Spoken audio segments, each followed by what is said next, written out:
Welcome. Next stop, the Fashion Bunker. Please sit back, relax and enjoy your journey.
Hello?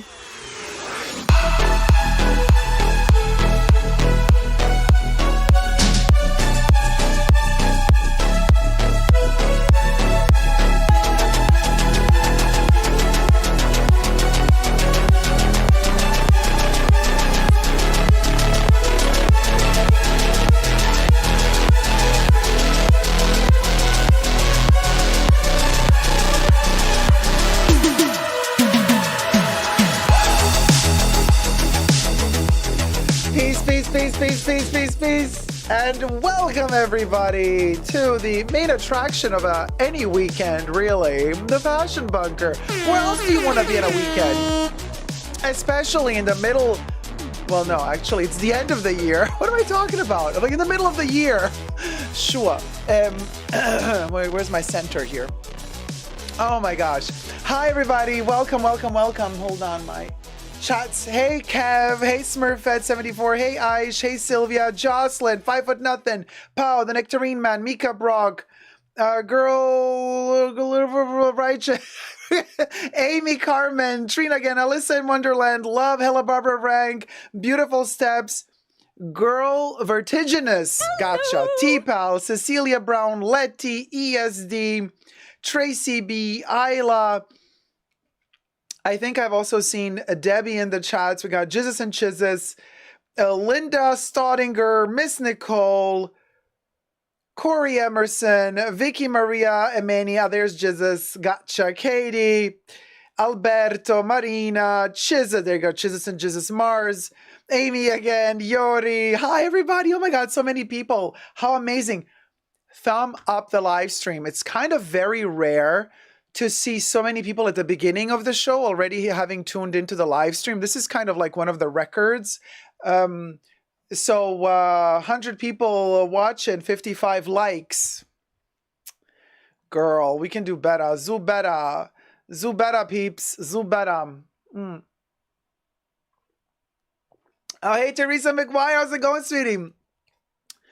Oh, are you feeling better? You've been sick? Oh man, I'm so sorry to hear that. Whoa, did you have fever? I thought you missed the show because it was really early, and I know you're a night owl like I am. So I thought to myself, I'm way too early. I'm sure Terry is still asleep, but I'm so sorry to hear you were sick. With fever. Oh boy. Yeah, take it easy, girl. Sleep as much as you... yeah, the flares. Gotcha. Damn, I'm so sorry to hear that. I hope you're feeling better now. Hi, Andre. Hello, that hair is looking gorgeous. Thank you, Andre. Thank you so much. Hey, Ryan. How's it going? Beautiful Steps. Linda Pasos. We know their name. And then Linda S. Corey again, the Nectarine Man. Makeup be makeuping right now. Thank you. T-Pow sending healing vibes to Terry. Aisha says, hope you're better now, Teresa. And Terry says, I am. That's good to hear. Pow says, also hope you're feeling better, Teresa. Girl Vertiginous says, I borrowed my mom's iPad. I'm only 10 years old. Oh. No. No. That you're now. You're too young for this show. Can your mom needs to take over immediately. Loving the festive sweater moment. Thank you, Natalie. Mika says, Teresa, we're besties and I didn't know you were sick. Oh, Mika. Feel better soon. Yes, it's hanging off of my Twin Peaks sword. With it's kind of just, dangling. IYKYK. There's a reason for this. It was explained in the pre-show. By the way, tier 2 members and tier 2 patrons got access to a 3-hour pre-show. Terry, thank you so much. Oh, I'm so glad you're feeling better. Thank you, my love. Teresa McGuire donated $75. Feeling much better. Terry, I got something new today. So since we are in the festive season, and since, it's all about Christmas gifts and holiday gifts, depending which, holiday you celebrate or not celebrate, it's all about who's been naughty or nice with this cherry popping. And of course, it is the Fashion Bunker. So we've had the cotton candy gun, but now, well, we're going back to an oldie but goodie, because in the fashion bunker, it's all about who's been naughty. The naughtier you are, the more prezzies you get. So, my dear Terry, look at this exclusive little Hermes crop. This is our cherry popping new instrument for the festive season. Who's been naughty and who's been nice. So, Bubbles, pop a naughty cherry for Terry. Oh, little rhyme. Naughty, naughty, naughty. Yes. Terry, Terry, Terry. Naughty, naughty, naughty, naughty, naughty, naughty, naughty, naughty, naughty. Thank you so much, sweetie. Just a tip of the crop and the whip. Just a tip. Okay, good. Girl Vertiginous says, oh, I'm here with the kids, Dacob. I'm watching her. Okay, good. Be the mama bear. Protect the kid, okay? Because this show is not for kids, so be, you know, we get ratchet. So I just want to protect your kid. I don't want any, you know, it's not a show for kids. Just saying. Just to be very clear. Just to be very clear. All the moms and the mama bears are more than welcome and more than invited to join the show. Of course, always. Don't forget to thumb up the live stream. We got 132 going for 150 viewers. We got 77 likes. Let's try to get to 100 likes. We got Chanel to talk about. Can we talk? We have Chanel to talk about, okay? We're going to talk about the fashion show, the Métier d'Art fashion. We're going to talk about the Vivienne West. I mean, we're going to talk about the Chanel show from Manchester. And then also we have, oh boy, do we have an interview with Bruno Pavlovsky to dissect. You best believe. But before we do that, thumb up the live stream. Let's get to 100 likes at least. Hey, Dario Domenico Martino, did you like the Luisa Spagnoli, Chanel, the Vivienne West, Chanel show? We'll review it together.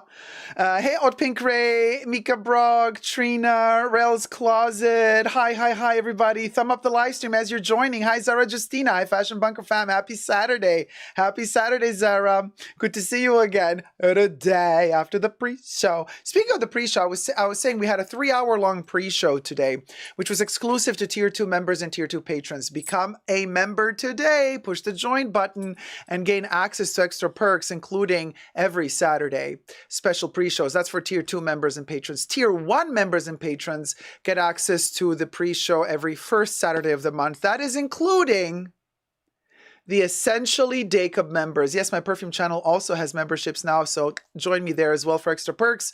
And if you are watching this live stream later when the live stream is over, for the replay crew, don't forget, guys, to type in the comment section the timestamp. Help out if you wish. Thank you so much for your help and support. The name of the segment that's beginning and the timestamp when it began. It doesn't work when you're doing it in the live stream, but it works later on when you're doing it. If you're rewatching it in the rerun crew, Linder. Listen, Linder. And this way you help us make chapters for the live stream. So when you're watching this later on, after it's over, after the actual live stream is over, you can help us, make the chapters for the live stream by, dropping the timestamp when a certain segment begins. All right. Now, listen, Linder, we got 92 likes. Let's get to 100 likes. And while we're getting to 100 likes, let's throw some shade. So first of all, Katie, I want to thank you so much for sending me this insider moment about Balenciaga again. Chucky, you got something to say about Balenciaga. Blech. Blech. Even Balenciaga, even made Chucky barf.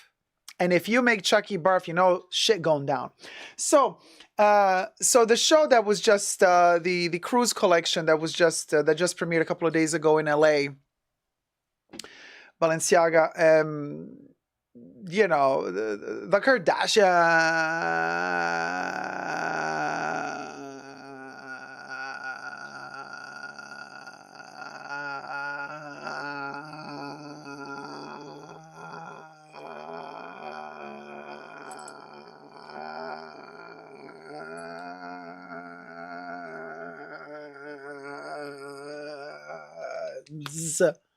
Were there, and was it Kim and the other nefarious one? Oh, this was a vocal fry, T-Pal. Just, you know, your classic Kardashian vocal fry. So anyway, so they were both there, and, you know, front row, pathetic, really. And they lost 800,000 together, more or less. Oh, everything I say in this live stream is for entertainment purposes only, not rooted in truths or facts. Everything's alleged and just my opinion. So according to that article, they lost like 800,000 followers on Instagram, the two combined amongst each other. So I was thinking to myself, so how many followers like do they have? I don't know. Hey, Joyful Remorse, how's it going? So let me see, how much is the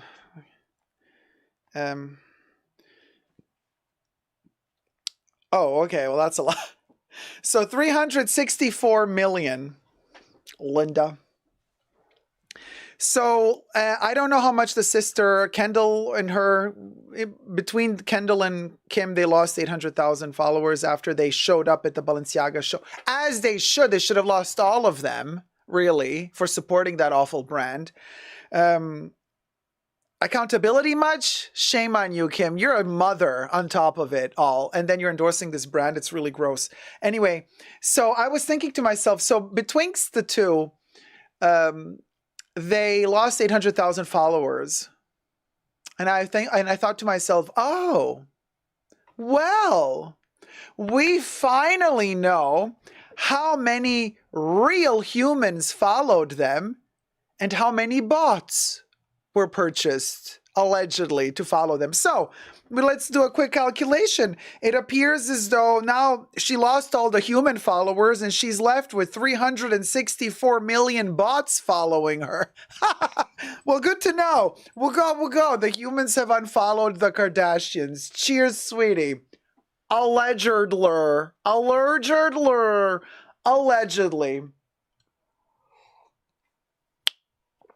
Just we'll go.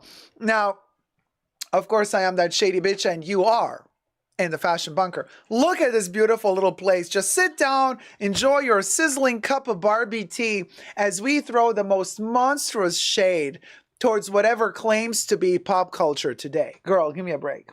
Bye, Lindsay. Oh my God, Oshidi, you've been stealing the show since weeks with your chats. This is incredible. Oshidi delivered yet again with the Balenciaga chat. I mean, this is gold.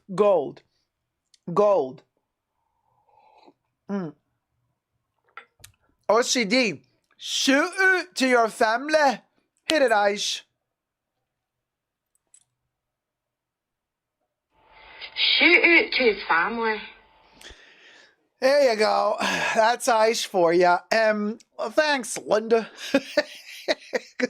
Close them down, says Chizzas. You know, pitchforks and knobs and all. And anyway, no, I wish them all the best, really, the Kardashian, you know. All the money in the world, all the money in the thoughts and prayers, Kim and sister. Kim and Sid, thoughts and prayers. Yes, and the Balenciaga stores are empty anyways. I actually filmed a segment the other day at Nordstrom at the Balenciaga corner.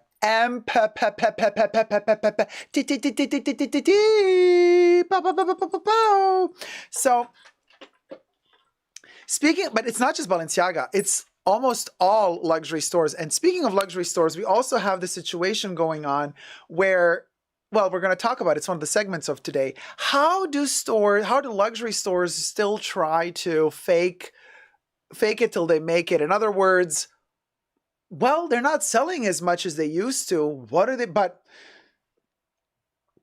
apparently they produce too much. They produce thinking that they're going to sell more, especially during the holiday season. So what are they going to do with all this inventory that's just kind of lingering on the shelves? You can imagine how many millions are being lost and burned to the stake. Top of the live stream. I can't believe we only have 98 likes. Girls, we got to do better. This is the Fashion Bunker cheerleading exercise moment, and like we can't even do give me an F, give me an A, give me an S, give me an A. Nothing. We're 200 people watching. We got 99 locks. Well, we'll go. D. Higginbotham, how's it going, sweetie? I didn't like Balenciaga before the scandal, and I still don't like them. That's a really good point. I never liked Demna, really, and I never liked whatever he was doing. And all the people who like to wear his stuff, they all look like, you know, some afterthought that some demon regurgitated back in the early 2000s, really. Poverty, seriously. Poverty of style, poverty of everything, really. Gots to go, you know. And definitely, yeah, afterthought of a demon barf. That's kind of how I would put it, you know, the aesthetics of it all. I feel like the reason Kering hadn't fired Demna is because they renewed his contract before the scandal. Oh, Kev. Yeah, but still, they can still fire for, you know, negligence or whatever. Hey, Jolie, simple opinion. How's it going, sweetie? Was loading the dishwasher. Fabulous. A fabulous recreational sport, Dolly. Going on... Bumble for Booty likes. Oh, 112 likes. We made it. We did it, Joe. Let's go for the 200 now because we got 200 people watching. And also, let's do this first topic. I want to jump straight into it, Linda. We're gonna talk about what fashion. Yes, and we're gonna review the Chanel show as well. And we're gonna talk about Bruno Pavlovsky. Oh my god. But I want to first talk about the demise of fashion luxury. Hit it, Bubbles.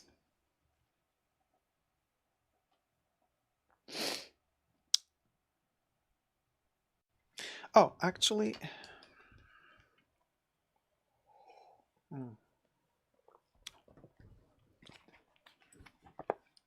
Yeah. Yeah, it's a vibe. Yeah. Totes. We'll go. Luxury brand. Here, we got it. All right. So,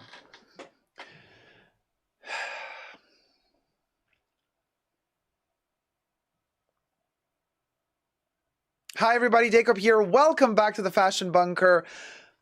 It's the end of luxury as we know it. We've been talking about this since a while now, but it is a series on my channel. It's an ongoing series, and we're now at the chapter where, well, most of these brands, luxury brands, are not doing very well.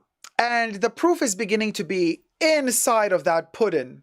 What's the proof in the pudding? Well, the stores are kind of empty. Not in terms of sold out, so there's no more merch available. No, honey. They're empty in terms of there's no customers in these stores. Nobody's entering the stores anymore. And as I'm filming this video, and as this article, or several actually, might I add, articles that have been written about this topic refer to, it's the holiday season. Now, the holiday season, end of the year, December, being that capitalist consumer time of the year where we're all indoctrinated, since we're still pooping our diapers, to shop, consume, buy. So we invent the holidays, you know, and Christmas and this and that is invented in order for you to spend more money. All the brands count on that money, especially towards the end of the year, to, you know, maximize their profits and round off the entire year, the fiscal year, which ends at the end of December. Well, oopsie daisy. It would appear, darling, that this year, they miscalculated a little bit. People are not buying. The death of luxury. The series continues in this inflammatory episode where we're going to touch base on a title from articles that say luxury brands seek discreet ways I love, when they invented the terminology, aspirational customers to define poverty. Now, here's another term for you. Luxury brands seek discreet ways to move goods during slowdown. Emphasis on discreet, honey. So first, subscribe to my channel if you haven't already. Push that join button next to the subscription button. Become a member today. Gain access to extra perks. You can also join me on Patreon. Super Dacob, all spelled together there as well. Thank you to my members and patrons who have already pledged. This video is being filmed live in front of a live virtual audience. I live stream several times a week, and you are all invited to join the fun. Everything I say in this video is for entertainment purposes only, not rooted in truths or facts. Everything's alleged and just my opinion. Also, my opinion is that this ugly Twin Peaks holiday sweater is beautiful. But then again, as all ugly Christmas or ugly holiday sweaters, this one, has its purpose, okay? It has its purpose in the Red Room. Now, so this is super hilarious. A discreet or the street, says T-Pal. Exactly. Now, here's the, wow, discreet. Listen, Linder. Listen, Linder. So they're facing a slowdown, allegedly, as shoppers sober up after their pandemic spending spree. Love that for them. This slowdown has left luxury brands with a growing pile of unsold stock. And this is according to the Wall Street Journal. The article is by PYMNTS, or Payments. I guess that's the, abbreviation for that term. So, the slowdown has left luxury brands with a growing pile of unsold stock. Sales across the sector rose by 15% in 2022. We're now in 2023. And there was a constant kind of exchange rate, right? But, however, the growth rate this year, 2023, is expected to be around half of what the industry achieved in 2022. So from 15%, we're going down to 7 to 7.5% approximately. This is kind of rounding it off a little bit. But they've produced still. Now, some brands were already kind of thinking, we might slow down a little bit. So some of them might have produced a little bit less. But the point is, a lot of these brands that don't just own their own shops, but also work in terms of franchises or, wholesale, the little shops that ordered the collections, they might have thought that they're still going to sell well, so they ordered a lot. But let's focus more on the big luxury brands, the ones that actually don't do wholesale. The ones that have only their own shops to rely on, to create also more buzz, to create more desirability, covetability of the brand. Now they're stuck with a lot of merchandise. Looking at ya, LVMH. I can't believe, honey, that after almost an entire year, we are still stuck with that racist Yayoi Kusama collection on your website. That didn't sell out, did it? Imagine the new stuff that Pharrell is doing. They've been trying to. I've been receiving reports. My Intel darling tells me, sales associates trying desperately to sell the Pharrell leather speedy bags, the ones that instead of costing $2,000 are costing $7,000, $8,000, $10,000. The $1 Million Club costing $1 million. And they're like, we have to put you on a special waiting list. Trying to create the FOMO, trying to make you desperate to want it, trying to make you feel like you are privileged and lucky if you are allowed to purchase one of these $10,000 bags. Trash, just as I thought. Jasmine Masters, quote, trash, allegedly. So they tried the shtick, and then the client started saying, yeah, I don't know, I'll think about it. And then the sales associate, no, I already put you on the list. But I need the full down payment before the bag arrives. And then people say, yeah, no, you know what? No, thank you. No, I'll put you on the list anyway. We'll reserve one bag for you anyway. Yeah, no, you know what? I don't want to be on the list anymore. No, don't worry. I'll contact you when the bag arrives. The desperation is so palpable from these brands. I cannot even. Oh my God. And it is delicious. Why? Because they've been toying with us for years. They've been pickpocketing our wallets for the FOMO for years. And yes, some of us have been the fools and accepted those terms and strategies that they were perpetrating upon us. But not now, not anymore, Linder. Now we have gained control of our wallets. For the most part, yes, I still have a slip up here and there, you know. Addicted to luxury fashion shopping here, guilty as charged. So I ain't here preaching to the choir, honey. I am part of the choir. I'm just kind of like from the choir shouting out, y'all, hold on a minute. I think they scammed us. But anyway, back to the topic at hand. Now the conversation veers towards what are these brands going to do with all this extra stock that they are not selling? Well, as Maleficent would say. So, with the current excess stock, luxury brands are exploring other options. Off-price outlets have become increasingly popular. These outlets can shift meaningful amounts of stock while offering brands the discretion of offline prices. So, you know, for those of you who don't know what that means, off-price retailers are those that buy merchandise at low prices, carry well-established, including designer brands, and sell merchandise assortments that change quickly and have inconsistent sizes and styles, because it's referred to as broken assortments, because they buy whatever's left over from the stock from these other brands. Example, TJ Maxx, Ralph's. See where we're going here? Now, obviously, Chanel, Louis Vuitton, they're not going to sell to TJ Maxx, obvi. But more and more brands are going in this route. We've seen Dolce & Gabbana at TJ Maxx. We've seen Gucci. We've seen Burberry. We've seen Chloe. We've seen Michael Kors. Well, Michael Kors, honey. Honey, I've seen Michael Kors at Woolworths. But that's I mean, we've heard stories of Chanel being found at Costco in the past. Louis Vuitton being at Costco in the past as well. Well, apparently, we're going to be seeing more and more of this in the future. Ha!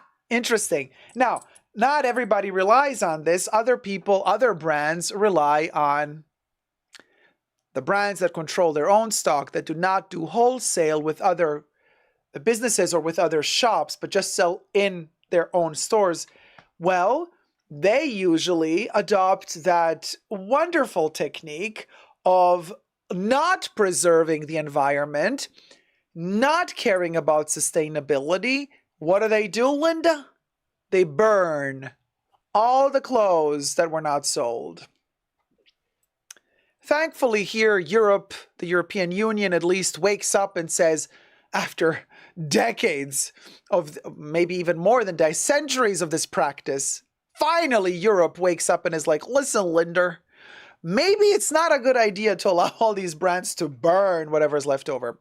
So it's become kind of illegal in Europe to do so. I don't know how it is in other, Europe being a union. I know Europe is not a country. Okay. Every time I mention Europe, people are like, Dacob, Europe is not a country.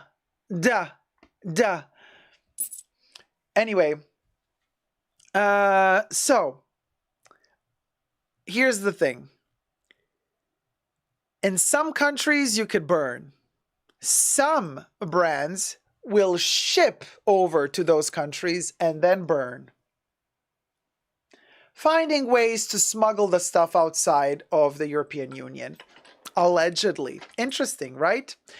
And other brands resort to other tactics. And here we have the other tactic listed as well. Luxury brands also have the option to use other back channels to clear stock. According to the report, a network of unofficial resellers buys leftover goods and makes a profit by exploiting regional price gaps. While luxury brands have tried to stamp out this practice, there have been recent reports of brands offering inventory directly to resellers. Isn't that interesting? So basically, and we've seen this so many times. Don't you remember the times when like the Chanel unicorn bags were like super coveted and everybody was upset because nobody would get them, and then how all of a sudden I don't know, the heart bags were so hard to get back in summer 2022, and yet on the pre-loved market you could see from the get-go when the collections were launched, you could see the heart bags being sold in all colorways, of course for a ginormous markup. Well, how do you think those bags got sold? I'll wait. Okay, I'll tell you.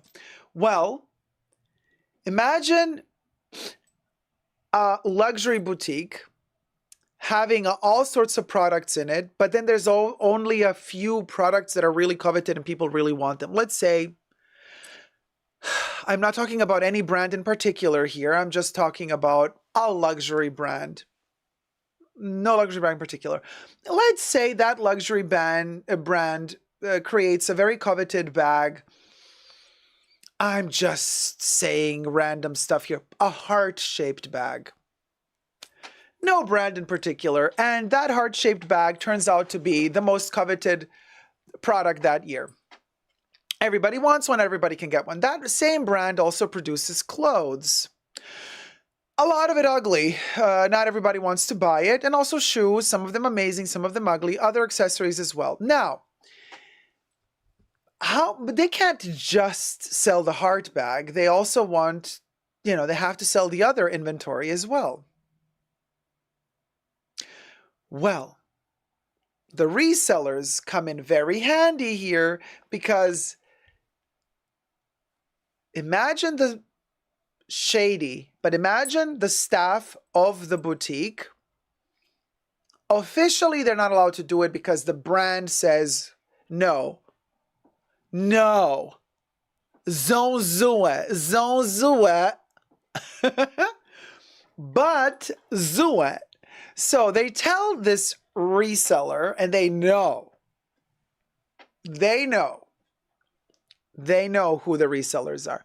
So they tell the reseller, listen, Linda, we got 5 heart bags in.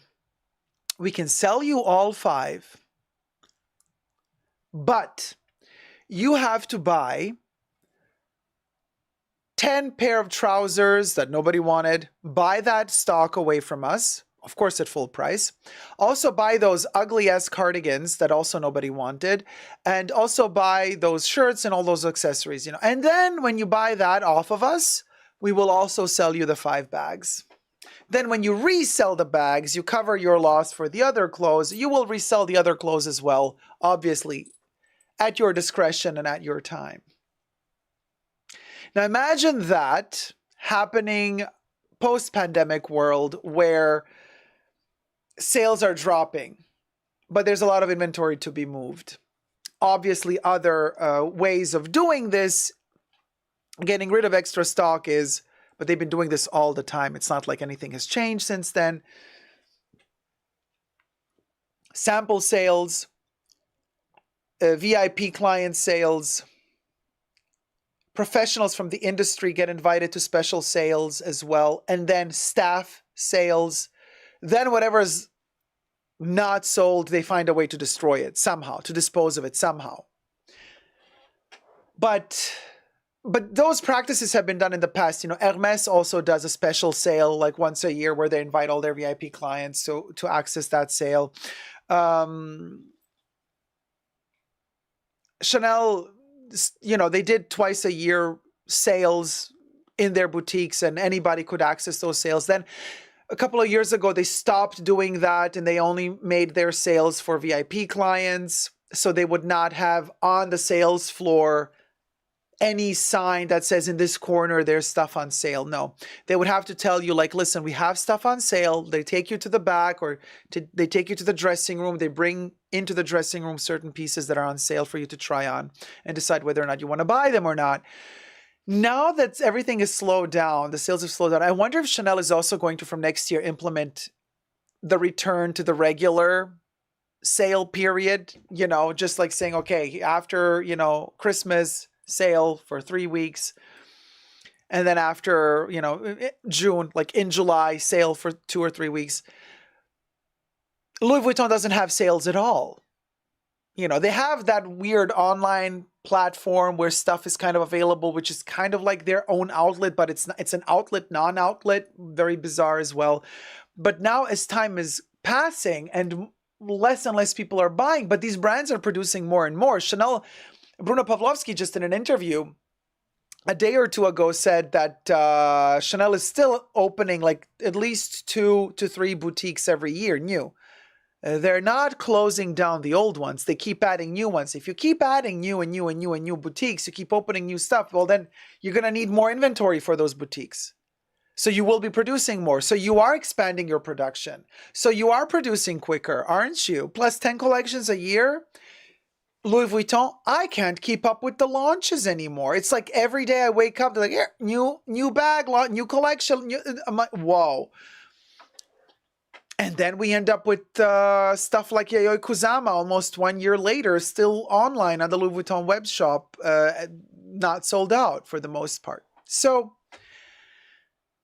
we're heading towards a train wreck here. And the luxury industry does not want to show that it's kind of losing foot. So they don't want to lose face. They still want to represent the facade of, oh, we don't need you. We don't need anything. We are so self-sustained, honey. But behind the scenes, they're like, okay, what do we do? They're giving good face, but even the face ain't good no more. So there's that to consider. Corey says, yep, I received 2 phone calls about buying some Chanel directly to offer to my clients that come to me for vintage. There you go. Corey just said it in the chats. Louis Vuitton, it's in the UK TK Maxx is pre-loved, says Beautiful Steps. I don't know. Well, the pre-loved section, that is a totally different thing. Unless Louis Vuitton is not selling new, but stipulated an agreement with TK Maxx for TK Maxx to say it's pre-loved. But this I don't know. I'm just speculating here. All alleged, y'all. All alleged. Oh, Gwendid says, Dacob, most people don't know this, but Mood and Vogue fabrics sell fabrics from these fashion houses. I bought fabric a few years ago from Chanel and Burberry lining. Very interesting. I did not know this. I mean, are they authentic? Are they not? Is it really leftover stock? I know that Vivienne Westwood for a certain period of time also sold fabrics, like leftover fabrics in the name of sustainability. That I know for a fact that they did do that for a while, but then they stopped. I don't know what they're doing now. So we don't know. LALC says Vuitton has their employees sales for LVMH employees, and they have a 1 invite per employee policy now. More and more people have access to their private sales now. Well, isn't that interesting? Isn't that interesting? Natasha says, I watch a YouTuber and you have to be invited to sales. Well, I don't know what YouTuber that is, but they're lying. Because for the VIP beginning of sales at Chanel, yes, you need to be invited. But guess what? After all of those, which by the way, the rich people who can afford buying this shit new, the dumb ones that want to buy it all new, they don't want the touched, tried on 50,000 times stuff that's 1 year old, because don't forget, Chanel sales are 1 year later. Okay, so the Spring-Summer 22 collection goes on sale in Spring-Summer 23. Not like the rest of the world where the sale is 6 months after the collection is in the store. No, Chanel does the sale. Summer 22 goes on sale in Summer 23. Summer 23 goes on sale in Summer 24. So that rich bitch that bought everything for $500,000 when it was new, you think they're going to come in and try on the dirty clothes that are 1 year old to buy them on sale? Makes no sense. In fact, what happens, well, all of these people, most of them don't have taste anyway. They buy whatever. Then whatever's left, right, from the VIP pickings, your sales associate, if you're in the store in the right time, is going to tell you, hey, by the way, we got some sales left over. You want to see something? I always say, yes, of course. Then they show me the stuff that the rich VIP clients did not want in the sales. And I did not need an invite for that. I did not receive an official invite for that. So if that content creator was actually really honest to you, the viewer, they would have told you this. But alas, I smell a rat, like I always do. Well, anyway, you guys, that's the tea, that's the news. The death of luxury is upon us, and we are experiencing it step by step, episode by episode. It's like Game of Thrones, except everybody's losing. Isn't that fabulous? Except no, we the people for once are the winners. Why? Because our pockets and our wallets stay nice and closed, and we keep saving up for the really important stuff. Love you loads. Let me know your thoughts and prayers down below. And until next time, never forget to never give up on love. Bye. Subscribe. Thumb up the video.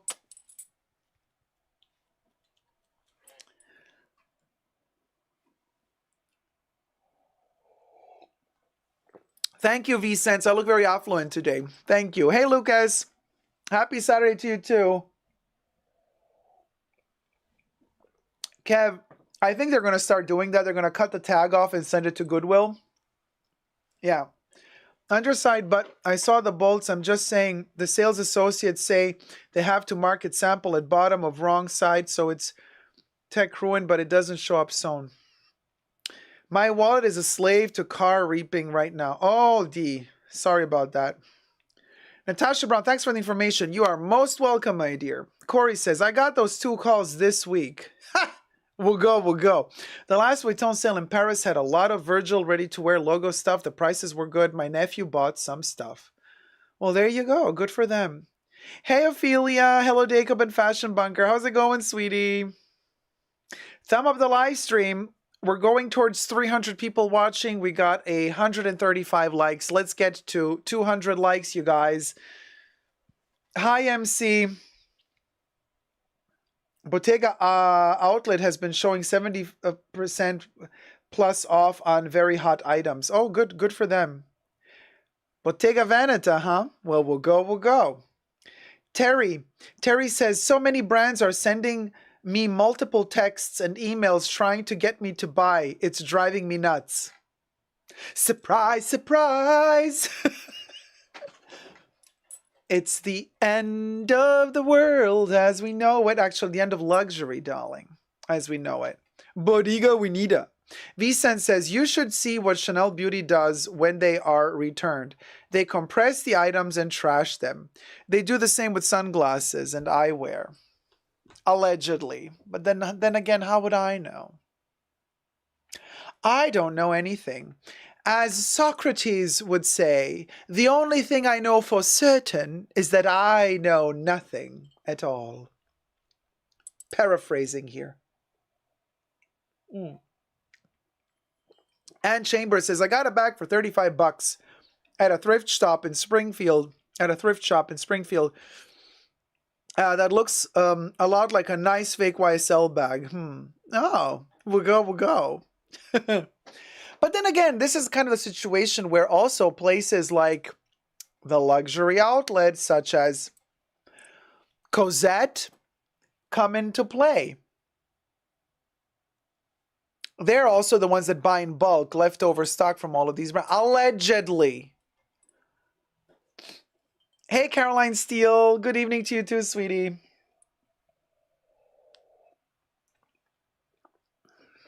Yeah, good old Cosette. Shout out to Mim. You still haven't explained to us what you was doing, girl. Shoot it to her family. Tons of Balenciaga and department store sales. I'll skip, says Claudia. Yes, I will skip Balenciaga as well. Forever until Demna is gone for good. For good. Dacob, what are your thoughts on quality mini pochette or Chanel Classic? Sijita says, I'm shooketh. Yes, Quinn. Me too. So, Mika Brock. You know, my opinions on their leather This is interesting. Why do people keep asking me this? You know my stance on current Chanel leather and their bags. And yet still keep asking me, hey, I want to buy this or that bag. Which one should I buy? None. I would not recommend buying any of their bags whatsoever in leather. None of them. There is no question mini pochette or Chanel classic. What are we talking about? You're talking about Louis Vuitton mini pochette, pochette accessoires, or you're talking about Chanel and Chanel? There is no or. If it's leather, bye. If it's leather, we don't want it. We don't want it.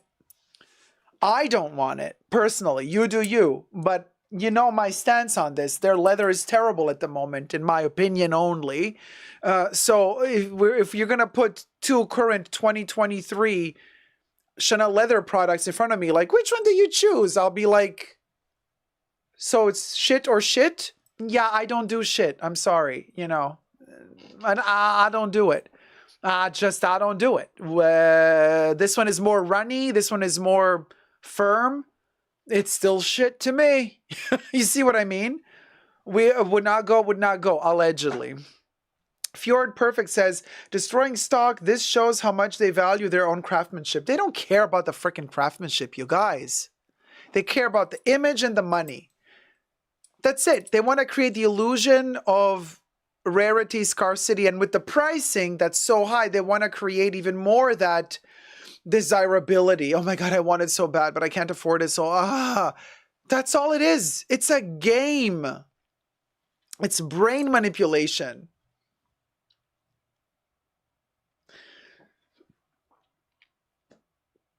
Terry says, if you want Chanel, any pre-loved pre-2021 is better way to go.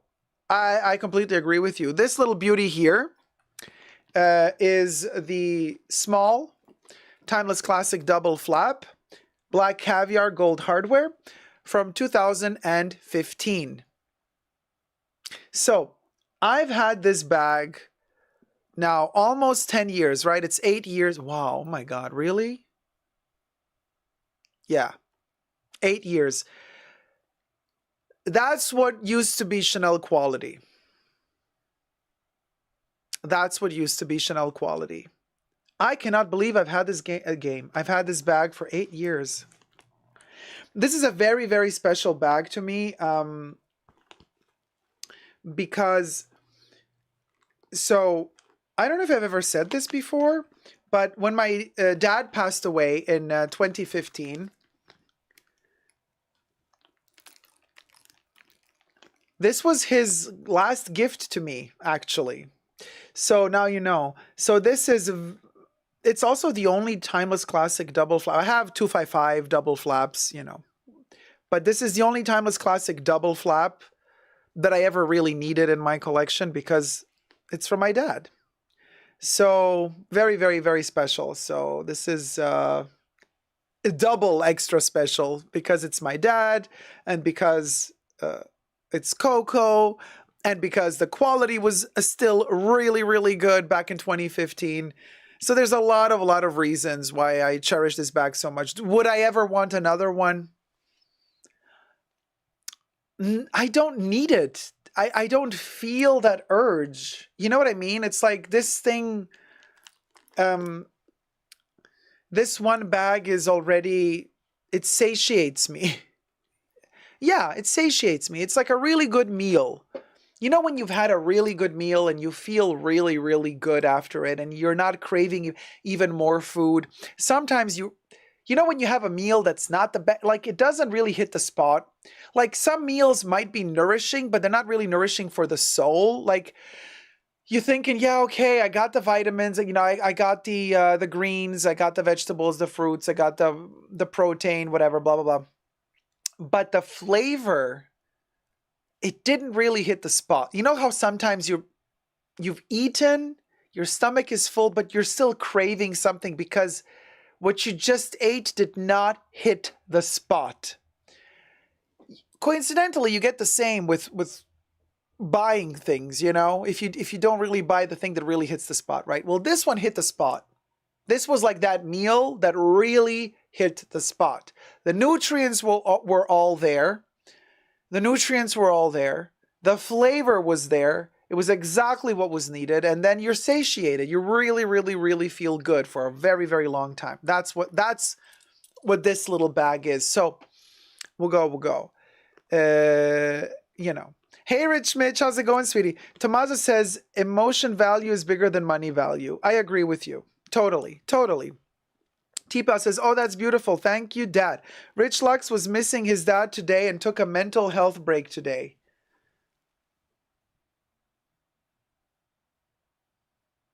One day? Is that enough? That's weird. Okay, well, I mean, hey, he can quantify it. Good for him.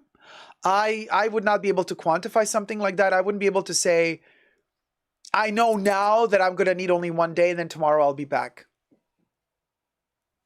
That's not how it works for me. For me, if I'm missing somebody like that, I say, you know what, guys? I'll be back when I feel like I can be back. So, and then you'll see me when I'm ready to be back. I will not be able to quantify ahead of time. I need 24 hours and I'll be good again. I hope he gets his emotions in check and that he feels better. All the best to him, to him and the family. But I feel like he's putting a lot of pressure on himself by doing that. You know, Outpink Ray says, so nice. Experience and memory is everything. I completely agree. I agree. JJW says, I still remember how you mentioned the feeling of losing loved ones, like grasping for air that isn't there. It's like a void. Yes. And that feeling is with me all the time. I live with it. I have learned to live with it. This is why sometimes you catch me and you say it in the comments. You say, Dacob, like you were not top of your game today. Like something is off. Well, those are those days when I'm particularly closer to that void, you know, and it's normal. It's a part of life. But also I've noticed the more time passes and the more I can deal with it and the more I learn to Hi, Jeanette. How's it going, sweetie? The more I learn to deal with it. Hey, Cinderella, Ella. Hello, Dacob, on this beautiful Saturday. We'll go, sweetie. Thank you. Oh, Rails Closet. Thank you, my love. That bag is absolutely perfect. Thank you for sharing. It is a beauty, and I love it with all my heart. And I take really, really good care of it because it's my baby, you know. It's my dad it's imbued with my dad's energy. I mean, that's not really weird, but you know what I mean. In a good innocent way. Yeah, I forgot what I was saying now. Vicent says Rich Lux meant that he never takes time off, but he's missing his dad.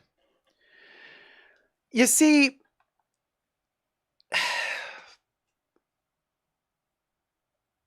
why does he always remind us that? He mentioned this that he never takes time off, even when he's not talking about something dramatic and sad as missing your dad. He would mention it on a regular basis that he never takes time. It's almost like he says it to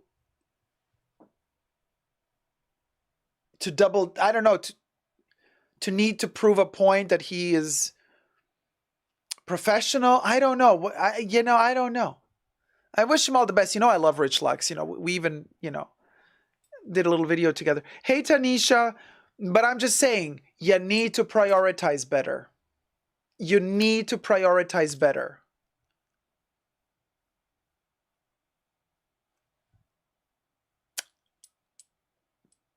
Money, you're putting a lot of value on that money, on that coin, on that dollar, on showing that you have the coin, that you have the dollar. That does not look like you have the coin and the dollar. That looks like you want to show that you have the coin and the dollar. You understand the difference? I don't think you do. Because if you did, you wouldn't be showing it that way. IYKYK. IYKYK. You know what? D says, when you lose a loved one, the pain never ends. You just accept that you will hurt and adjust.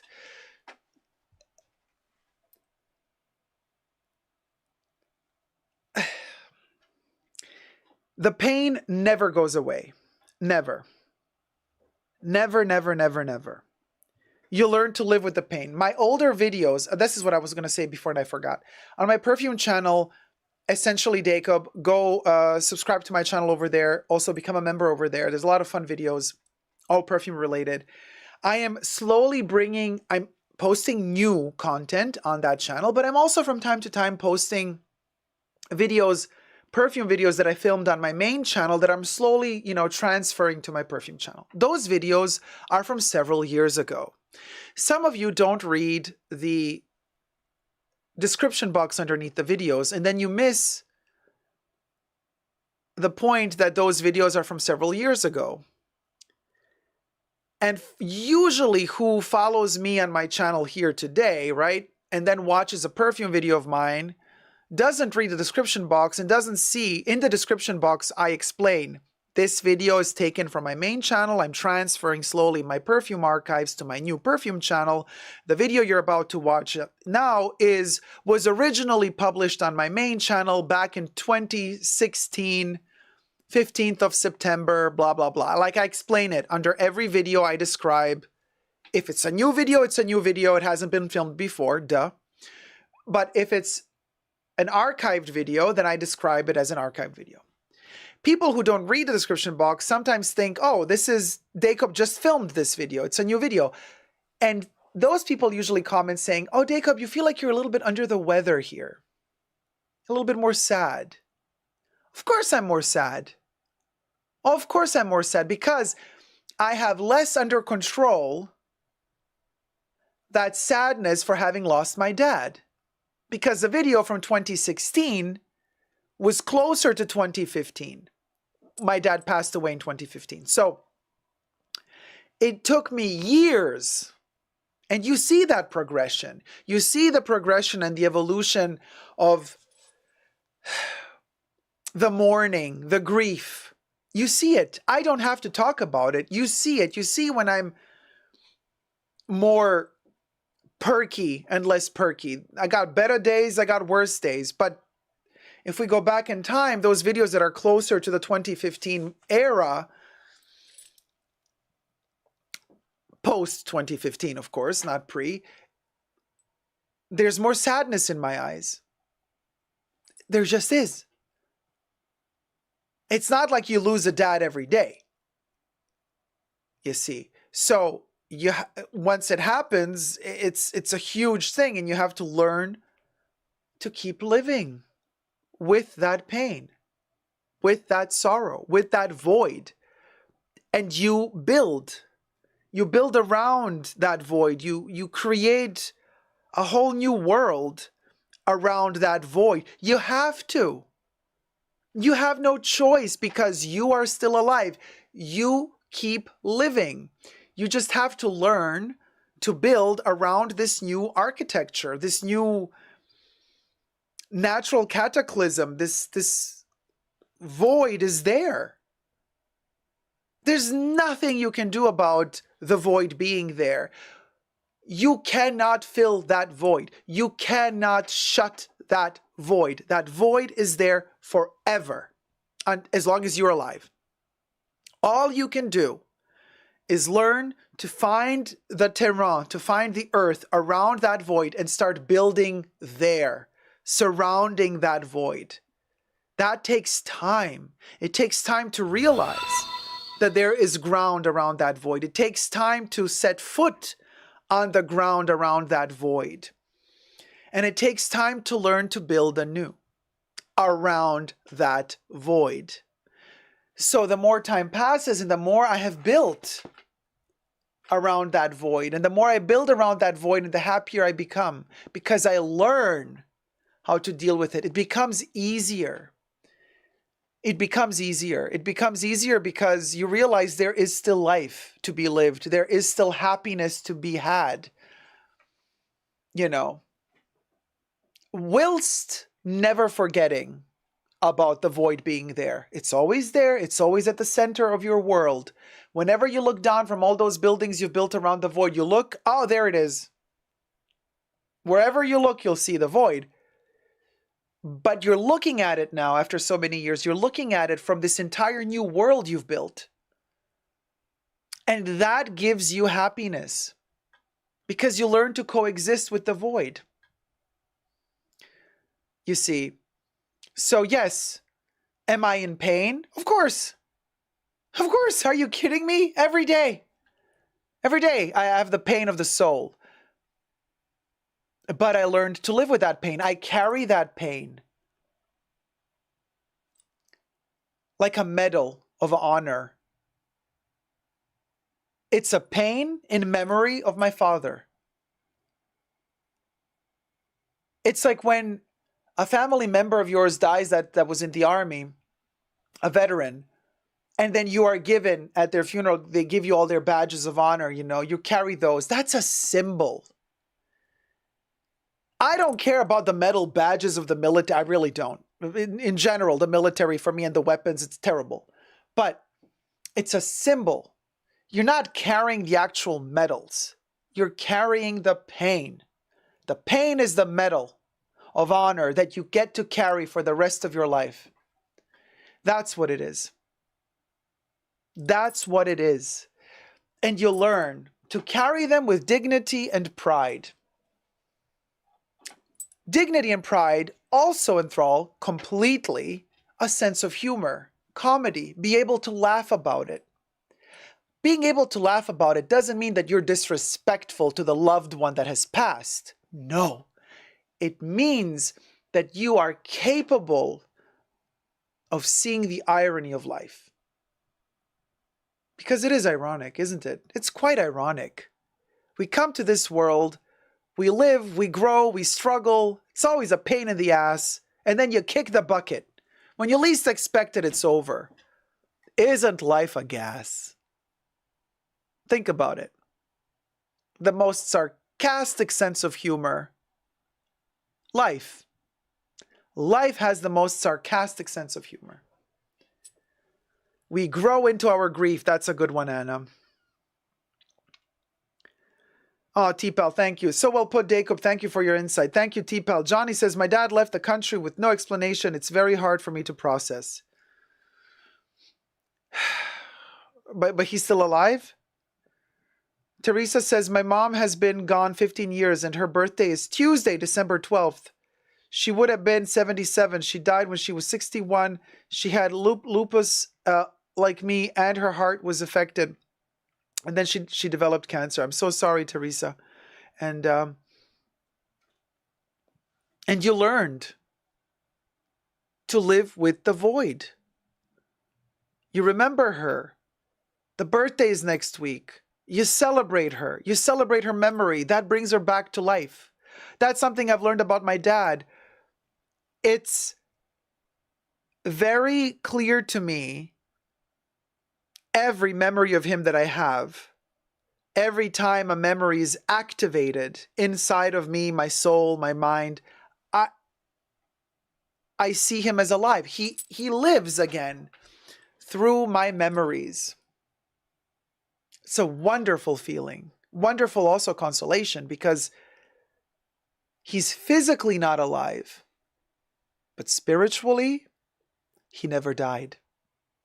And once I realized that, life became much, much, much easier for me. Smiling became much more easy for me. Enjoying things again became easier to me. So there you go. There you go.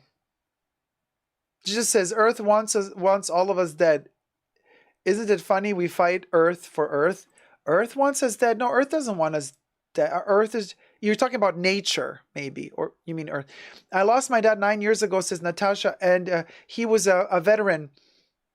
You'll learn to deal with it day by day. My sister and I got through the worst day with laughter. We had to adjust our new normal and help our mom through the process. That's it. Families stick together. That's strength. That's life. That is a beating, pulsing heart. family. Dario Domenico says, you are never ready to become an orphan, even if you are a well-grown adult. Completely agree with you. Rachel says, if we are lucky, we don't experience this grief until we've lived long enough to carry such a heavy burden. And don't forget, it's still the natural process of things. Parents leave before their kids. It is much worse when the child leaves before the parent. That is a different type of pain. That is a different type of pain. When a parent has to deal with the loss of their child, that has no end. That doesn't get better. That doesn't get better. Child losing a parent gets better with time. A parent losing a child, no, that's a whole other different of pain.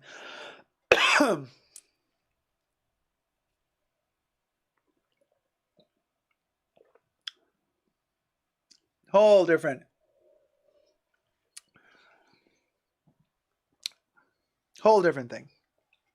thing. So that's why we embrace it. Parents first, children follow. And it is what it is. That's life. That's life. That's life. Anna says, Dacob, you're so special. You're special too. We're all special. That's the beautiful thing. We're all little tiny lights in this endless universe. What were the chances that we would exist? And then that we would all meet each other like this? What were the chances? Oh, honey says, this is making me so melancholic. It's the end of the year, you guys. This is the time to be melancholic. This is the time to have these conversations. Fjord says, great topic, uneasy but necessary. Teresa says, I have my daughter, but I lost my son who was born premature at 22 weeks. This is something that's, Teresa, you have felt everything in your life. And unfortunately also this, because this is the worst. And I'm really, really so sorry, because there's no consolation. There's no, that is a scar that it burns every day. So I really feel for you, really, Jesus says, so glad this year is ending. It was a tough one. It was a difficult year. Very difficult year. Dihike Botham says, I lost one of my nieces when she was 39. My brother and sister-in-law are still grieving. So sorry, you guys. And you see, we all have our stories. We all have our sad stories. We all carry luggage. And this is also coincidentally why I always say, don't be too quick to judge others. You have no clue what they're going through and what luggage they're carrying. Oh, ho-hos are tasty. Donated $25. Glad to be here with all the strongest spermies. Dacob, we love you and I've never seen someone so gorgeous while discussing their pain. Oh, thank you so much, sweetie. You've been naughty. So you get the Hermes naughty crop. Hit it, Bubbles. Naughty, naughty, naughty, naughty. Naughty, naughty, holiday naughty. You get the little goat skin Hermes crop for you. It's a special treat we have for the holiday season for everybody who sends a tip. Thank you. Thank you so much. Very kind. Because we've retired the crop, but we brought it back again for the special occasion.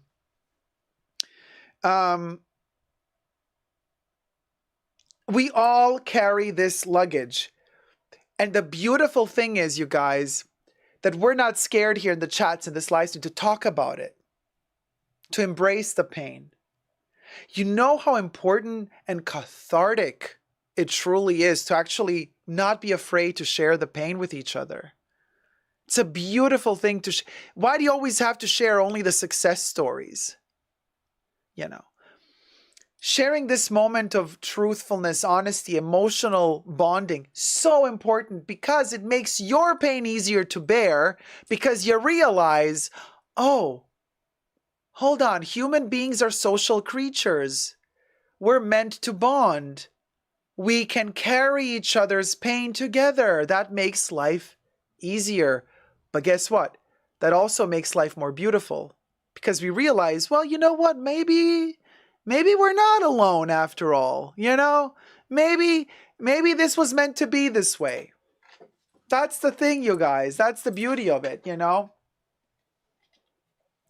Big bunker hug, T-Pal, to you too. I always give the benefit of the doubt. Treat me bad third time, I'm gonna bite you, says Linda. Listen, Linda. Mika says, oh my God, I read your name as hobos are tasty.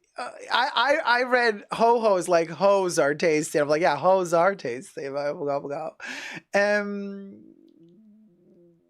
Terry says, thank you, everyone.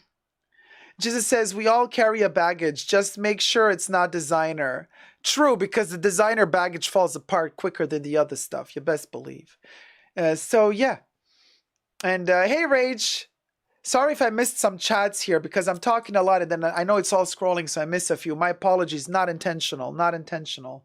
Cinderella Ella, this is very random, Dacob, but thank you for reading out comments all the time. Some YouTubers only read from the chat when we send some money. Thank you. Oh, you're welcome, sweetie. Well, then if I would be reading only, what did we get? We got 2 tips so far. I would have read 2 in the 2 hours in the 1.5 hours, I would have read 2 comments then, because you guys sent 2 or 3.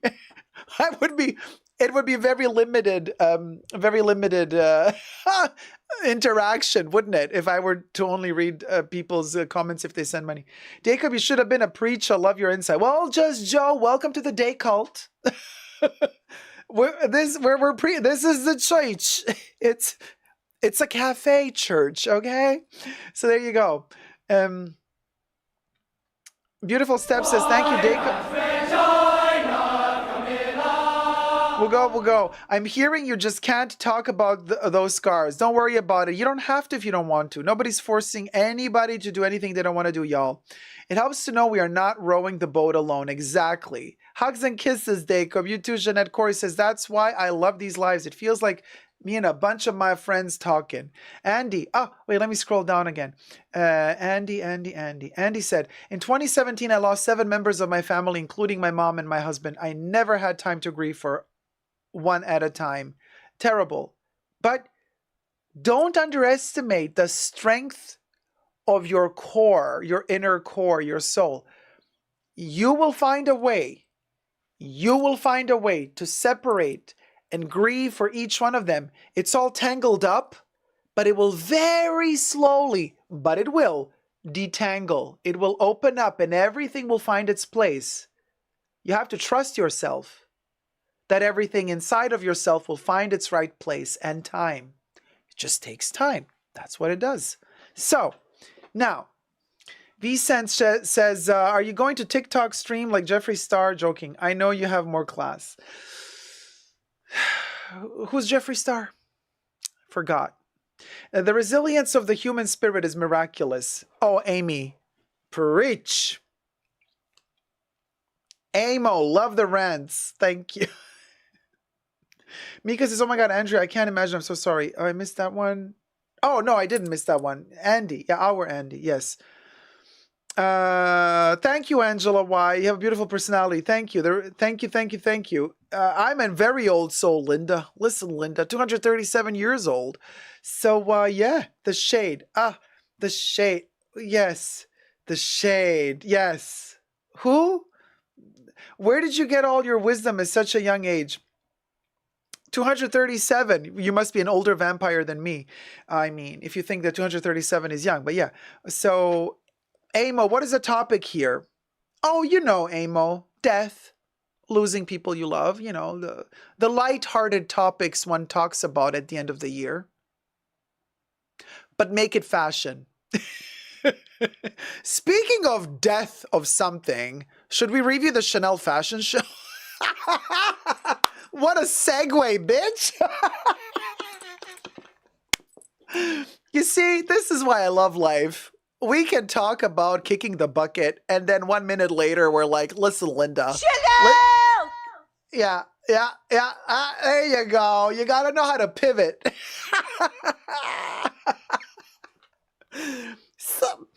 So anyway.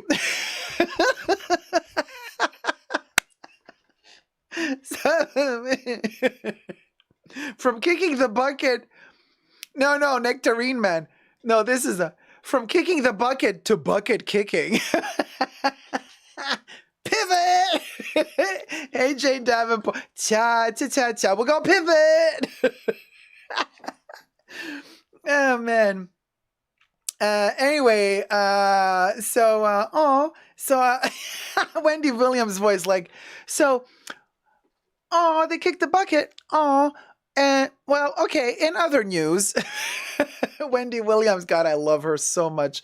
And thank you, Night Air. You are my old-time, I guess all-time favorite YouTuber, but an old-timer, too, at this point, after 10 years of YouTubers. Lindy Bear, Linda in the Hus. Hey, Linda. Listen, Linda. And, John Noga. How's it going, sweetie? I missed your review of the Chanel show. You did? John Noga, then you came from the future.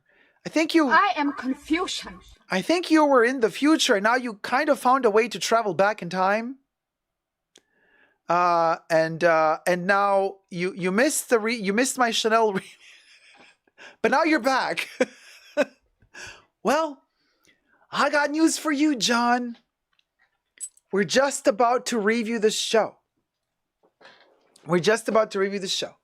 So, tip your host if you like what you're seeing, the ratchetness of it all. Thumb up the live stream. Don't forget, let's try to reach 200 likes. I know we were talking about kicking the bucket. So, technically, nobody was thinking about thumbing up the live stream. But, it really means the world to me if we could thumb up the live stream. We are at 170 likes. You know what? We'll go. You guys, we're at 1 hour and 34 minutes into the live stream. Can we please get to 200 likes before the second hour? Like, really, listen, Linda, 28 likes. We can do it, Joe. Come on. Let's do it, and then we review the Chanel fashion show. Let's get the 200 thumbs up in, and then we review the Chanel fashion show. I think that's a fair exchange. I mean, 173 now, 180. We need only 20 more. There you go. That went fast. We need 20 more likes. And then bibs for everyone. Bibs. I can't. The ratchetness of it. Bibs. Yeah, right? Let's get 200 likes, and then Virginie Viard will deliver bibs. Oh, my God. People posting on Instagram that ugly-ass scarf they were given for the show. I can't. It was... I'm like, wow, Chanel really went... you earned 5 billion euro dividends in 2022, and what should give you people to come to the show? A scarf? Okay. Well, anyway, we'll go. Beggars can't be choosers, so every freebie is a win. So, great. It is a crop, Yori, yes. It's the tipping crop, the naughty tipping crop that we brought back extra for the holiday season. But we only lift it and show it if a tip arrives. And Virginie VR enters the chats. 186 likes. Look at that. Even Virginie is going to join us in the chats during the show. Virginia, darling, sweetie darling, are you going to, we'll go a little bit? Are you going to be live chatting during the show?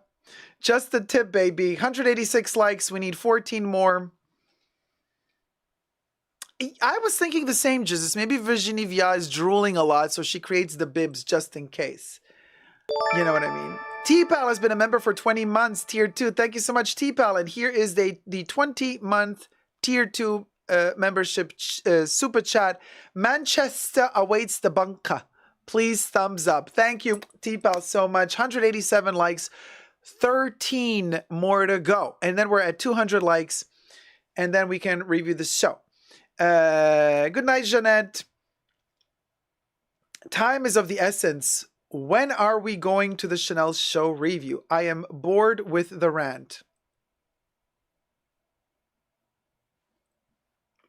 What rant, Amo? How dare you? What rant? I don't take orders. And if you're bored with the rant, I can give you a rant. You want it to last another 2 hours? Or would you like to leave now? You're welcome to leave anytime. And you don't have to come back. So, Mr. Puppy, how's it going, sweetie? You just joined. Yeah, thank you for thumbing up. So anyway, Just Joe says, wonder if we will see anything with all the balcony floodlights. I wish there were the floodlights, but anyway, yes, and we oop. Thank you, Corey. We take our time. Vicky says, I just logged from my other account and liked from there too. Oh, Vicky, Maria, and Minnie. So thank you. Jesus, I'm sorry. Oh, Terry, my love. Oh, thank you. So kind. Teresa McGuire donated $50. Thank you for your kind words about my son. You are the best. Oh, this gave me goosebumps, babes. Oh, listen. Here's a special naughty. Oh, Amy. Amy Carmen donated $50. I've been good this year, I swear. I swear. All right. Well, the first one is for Terry, and then the second one's for Amy. Terry, are you ready, darling? Terry, you've been naughty twice today.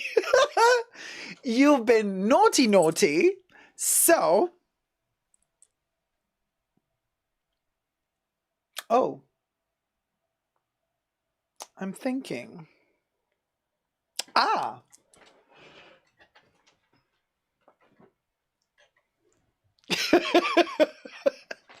Special naughty moment for Terry. We're going to hit the ball. Naughty. Bubbles, hit it. Yes! We did it, Terry! We have hit that grief ball out of the park. No more grief today. We just smacked it out. We're going to do the Chanel show without the grief. There you go. The grief ball is gone. And now, Amy, it's your turn. You swear you've been good, but you know you want to be naughty. Amy sent the naughty. Amy wants to be spanked. Amy's like, I've been really good this year. I promise. Can you spank me just a little? Amy, this one's for you. Hit it, Bubbles. Bam, bam, bam, bam, bam, bam, bam, bam, bam, bam. Bam, bam, bam, bam, bam, bam, bam, bam, bam, bam, bam. And one more grief ball. And there you go. Mwah, love you loads. The grief ball. Ciao. We're developing a whole new thing here. One more like, and then we reach 200. Ciao.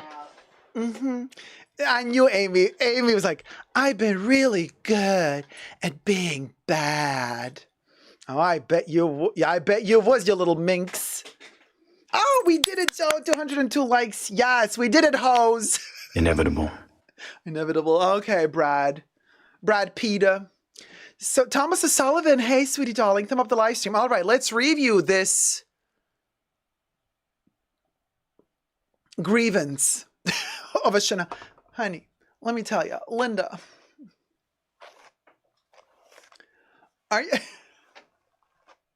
are you ready? Let's hit it. Me and my Virginie VR hair era. Oh my God, can you believe? Okay, I'm ready.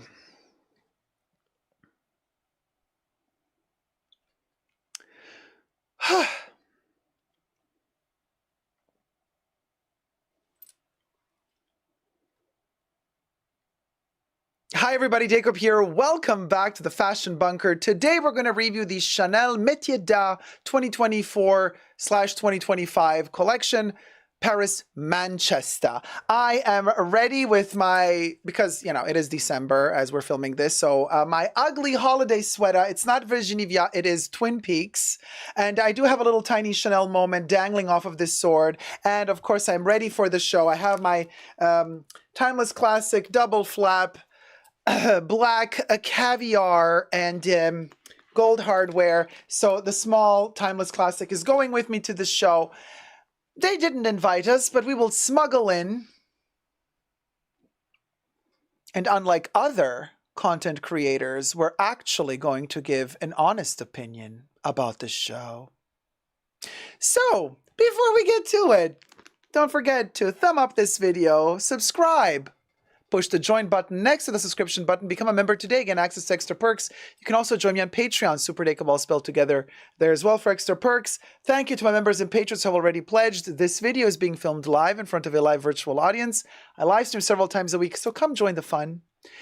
And while you're at it, this is a Chanel, related video, so you can also follow me on Instagram on my Chanel fan account, Dacob CC, all spelled together, not related or affiliated in any way with the brand. Okay, all opinions are my own. Thank you. Speaking of opinions, everything I say in this video is for entertainment purposes only, not rooted in truths or facts. Everything's alleged and just my opinion. Okay, now that we've cleared that up, the video is taken from the Chanel YouTube channel, falls under fair use because we will be reviewing it. However, I did change the music to copyright-free music.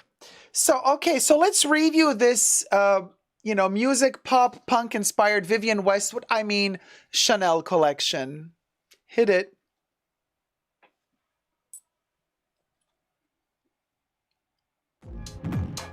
Métier d'Art in Manchester. Oh, it's raining, honey. Oh, look at those little knee-lets. Yeah, you go, girl. You show them. Show them what? I don't know. A coat? Where are the flashing lights? Where are the people protesting? I heard somebody tell me that there was like a group of people in front of the venue promoting fake Turkish replicas of Chanel bags. That was hilarious. Allegedly.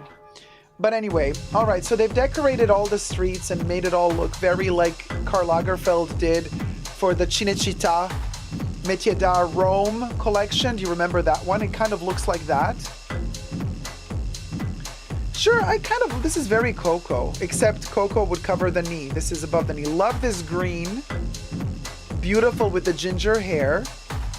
However, oh, it's cute.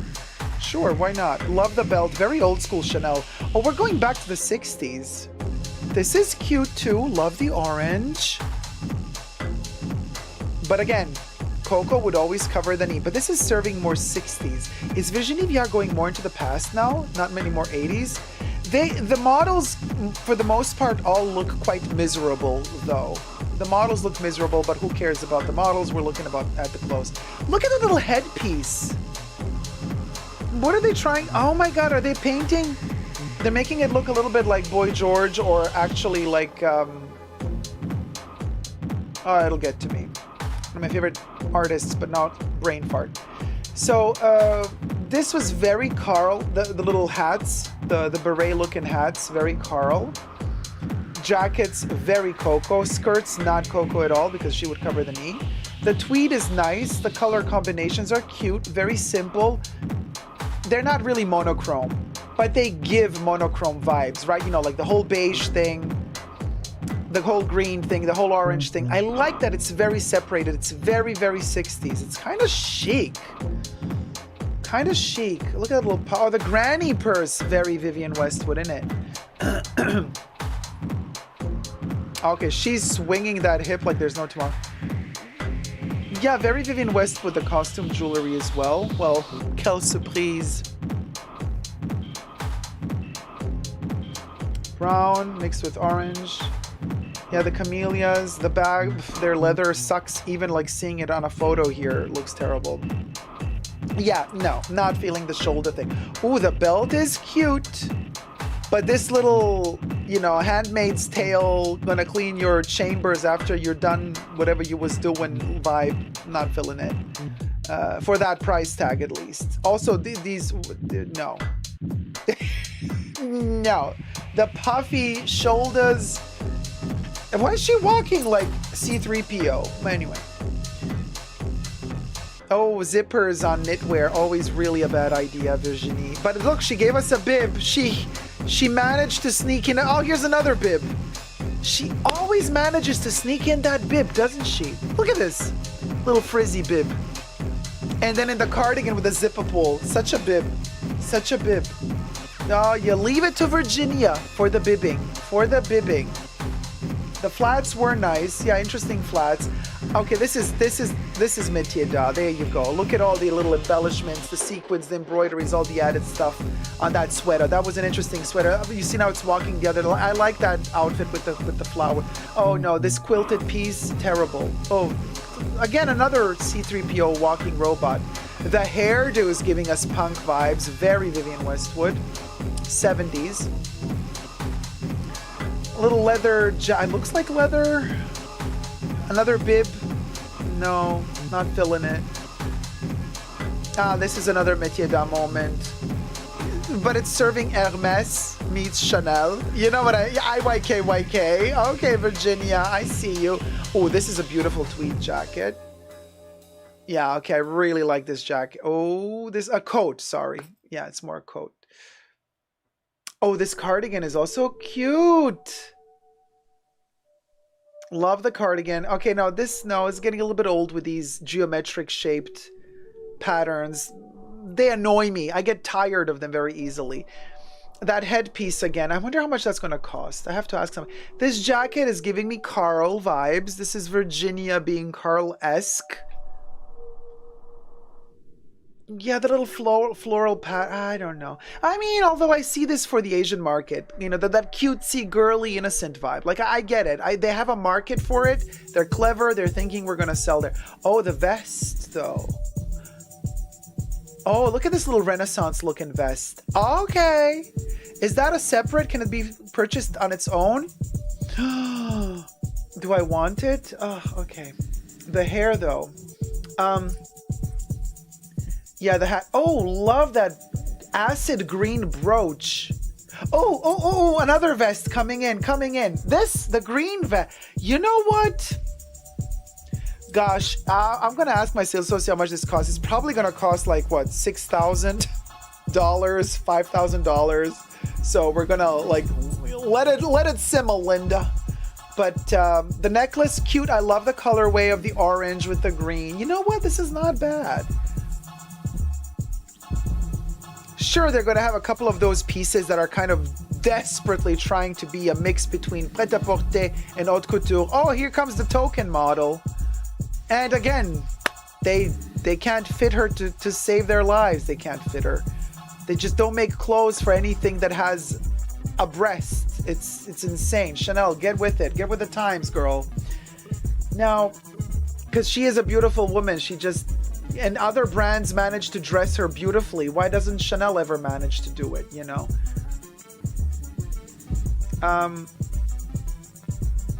Yeah, that's too small a camellia for that huge. You need more flowers here. You can't just have a little tiny poverty. Oh, another bib.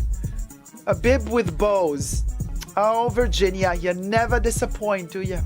The tiny little poverty camellia that you need like 4 or 5. No, not 4. Either 3 or 5 camellias there.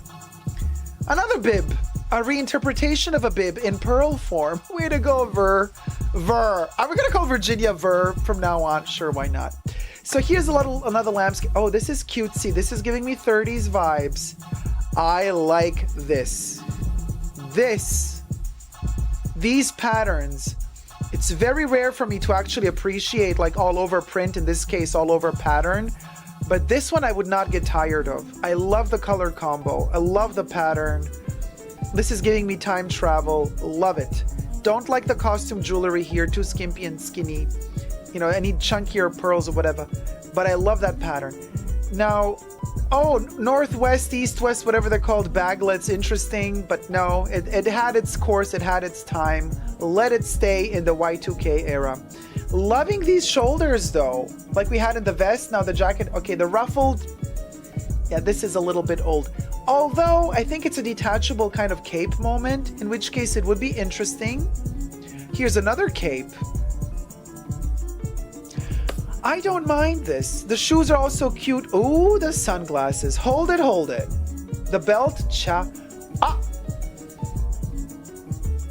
Wait a minute. They took out of the arc. Yeah, those sunglasses, Claudia Schiffer, Fall Winter 1995. They took those straight out of the archives. Oh, that brooch. I need the brooch. Love. Okay, black skin tone with pink. I always tell you guys, the most beautiful combination on this planet for me is deep skin tones or black skin with pink makeup and pink clothes. Always so beautiful, so beautiful, so beautiful. Grace Jones with that 80s and 70s pink blush. She divine. Nobody beats Grace Jones when it comes to pink. Oh, that's a lot of double C's. Oh, I see all the nouveau riche wanting that piece. Oof. Oh, this you see, knitwear with zipper, terrible. But here it kind of works because of this 3 stripes. It's sporty. I wonder if Adidas is going to sue Chanel for the 3-striped jumper. Ha! That would be the day. Looking at ya, Adidas. Adidas, I don't think they would dare sue Chanel. But let's see. A lot of logos on that blue cardigan thing. I don't know. Oh, this is kind of cute. The green with the pied de poule, the houndstooth. Even that. You know what? That little briefcase is cute. Oh, look at these acid green yellow tones for the costume jewelry. Not a fan of that, but anyway. So this leather piece, yeah, I see what she. No, not that collar, honey. Again, these puff. What is this? What is this? Snow White goes S&M on the prince after she wakes him. Oh, she woke him up, honey. But not how you think she did. This is for that new Snow White real action movie from Disney, you know, that everybody canceled before it even came out because Snow White herself canceled. She's like, I don't need the prince. I'm an independent woman. So, you know, the prince can go shove it where the sun don't shine. And bam. And just like that, Disney canceled their own movie. So look at this greenery with the black. That shoe, disgusting. The shoe, not double C, nouveau riche. This is for the insecure people who need their logos to feel like, look at me, I can afford it. Poverty of the soul. Money in the wallet, poverty in the soul. Oh, the little X for the cross bib. Ladies and gentlemen, Virginie Viard just introduced to us the cross bib. Okay, this is again that borderline haute couture, pret-à-porter, the embroidery, blah blah blah blah blah. I really don't care for pieces like this, honestly, just no. But anyway, I see they have a reason to be in the Métier d'Art collection. Oh, these are like vinyls, but embroidered. That is kind of fun again. Oh, this shirt, very punk, love it. Love that blue with the black combo. Ah, it's giving me hooker from the 70s in the best of ways, like disco hook. Living.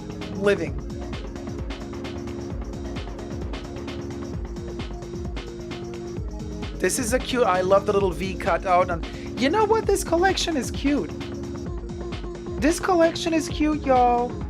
Don't listen. This collection is, you know what? We'll go.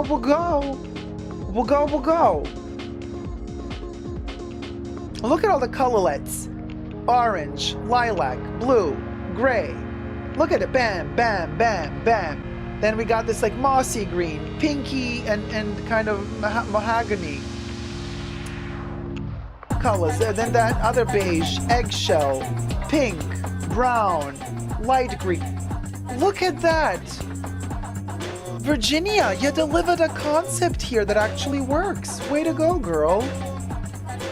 I'm really enjoying this. I don't care for their bags, really. I like what she's doing with the clothes here. I'm just really sad that Chanel is such an elitist, snobbish brand that they don't want anybody to afford this unless you're not in the 1% of the rich. I think that's just gonna bite them in the ass sooner or later. You know, it already started biting them, but it's gonna get worse because they're just very elitist. It's not a pretty look. You know, balance it out more. Don't make it all. Oh, look at her, Matrix Virginia. Look at Matrix Virginia. You go, girl. You go, girl. You go, girl.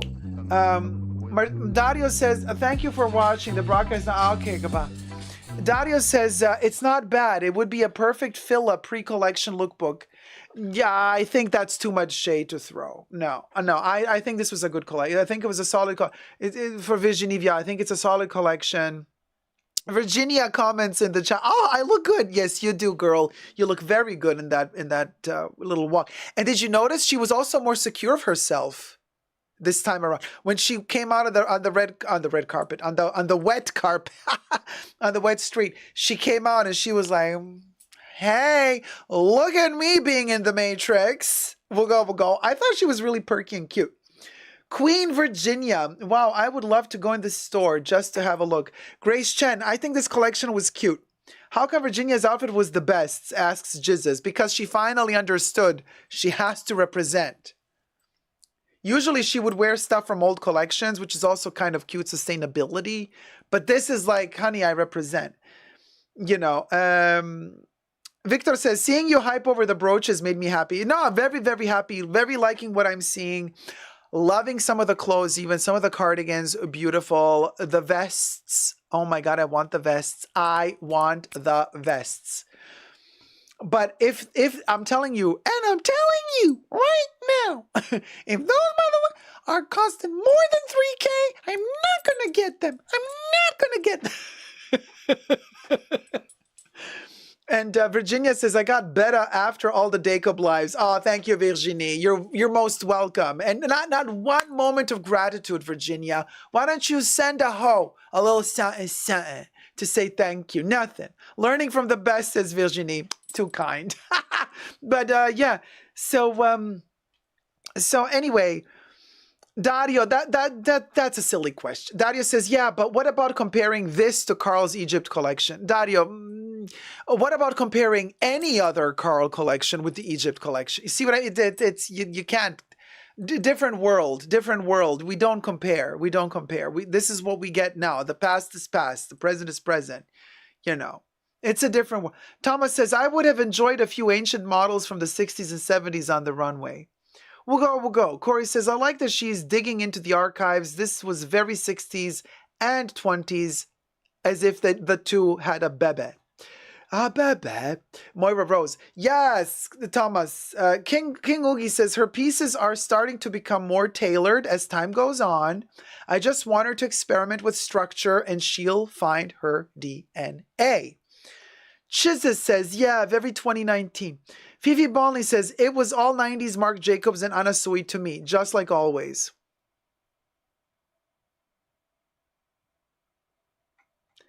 But that's not a comparison, because then you could say Marc Jacobs 90s was very 60s.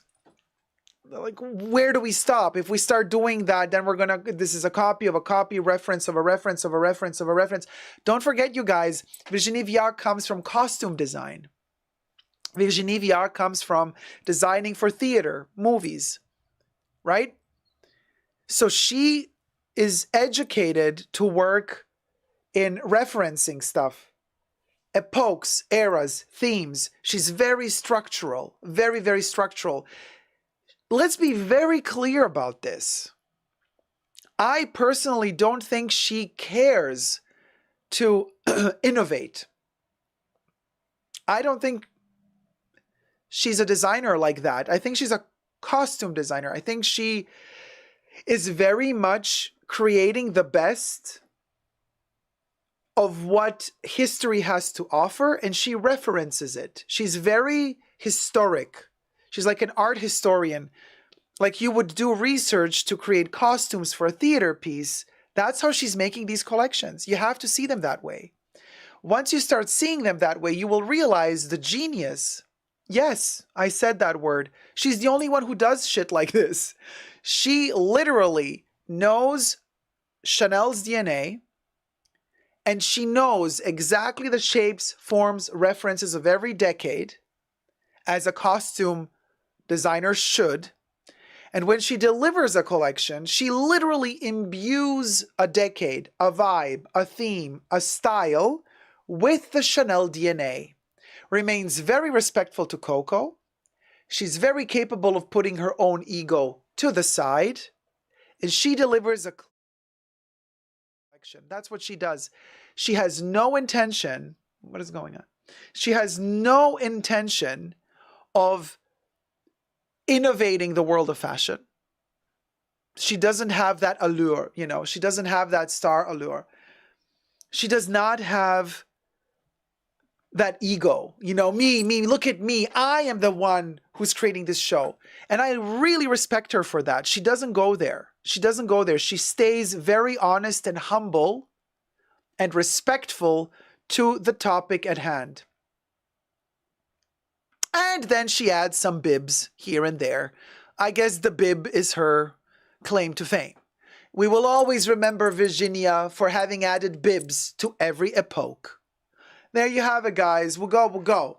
I hope you've enjoyed this review. If you have, thumb it up, you know, all the good stuff. Subscribe, never give up on love. And yeah, you know, Letty, to end it here, let's end with Letty. Letty says, I agree with you, Dacob. It was a very fun and cohesive collection. She was able to create a solid idea through color and design. I also loved those vests. Until next time, y'all. See you hoes later. Love you loads. Bye. Subscribe.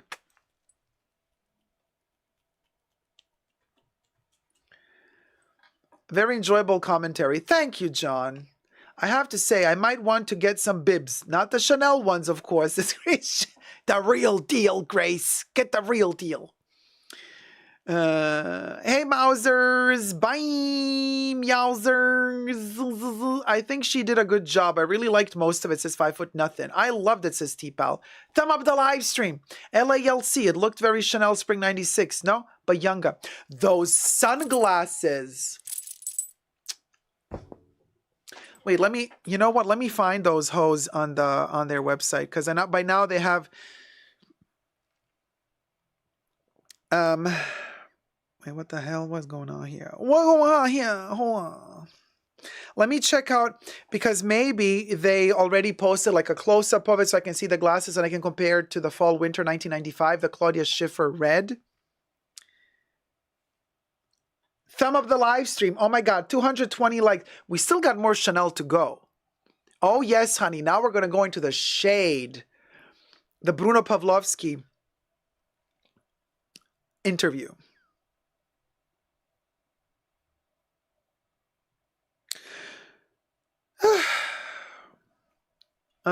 So don't leave us just yet. And, you know. John August says, this is the first time I joined live. Well, welcome, John. I hope you're enjoying it. And I am just going to, here we go. Let's see the looks. Okay, so the sunglasses. Pardon me. I think we're going to need water soon. Okay, let me just check the sunnies.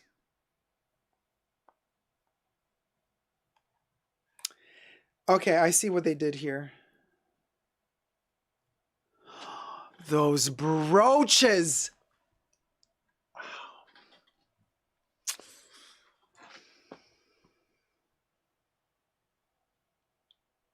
Okay, why is this website the shittiest website on the planet? It is the worst fashion website I have ever experienced. It's terrible. Chanel's website is the worst. Okay. Allegedly. Mr. Puppy, thank you so much, my love. Mr. Puppy donated $25. Another fun show review. They are my favorite. Thank you so much, my love. Are you ready for the spanking? Have you been naughty or nice this holiday season? I bet you've been naughty, so you deserve a little Hermes spanking. Mr. Puppy, hit it, Bubbles. Spanky, spanky, spanky, spanky, spanky, spanky. I am loving our new tip. How do we call this? The tip moment with bringing back an oldie but goodie, our Hermes crop. This has been through thick and thin. You know, IYKYK. For those of you who follow me since many years, you know what this Hermes crop has been to. The tip whip.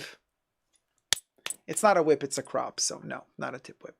It's a Mika. It's a crop, not a whip. But it's cute that it rhymes. But it's the tip crop. So anyway, we're bringing it out every time we get a tip. I think it's a special object that deserves a special moment. So we're only going to show it when that happens.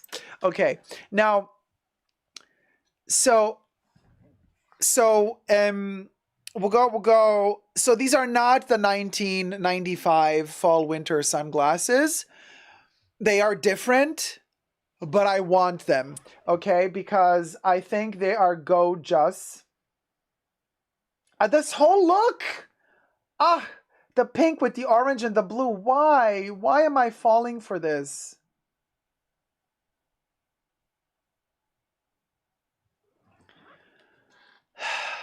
I foresee poverty for me when this collection comes out. Yeah, I foresee poverty because this thing, it's a wallet burner. Let me tell you, Linda. Oh my god.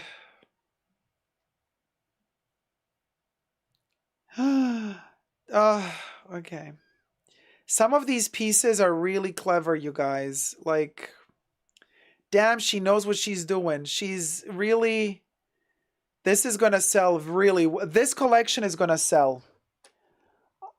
They did it again, Joe. It's going to sell. Even the ugly pieces.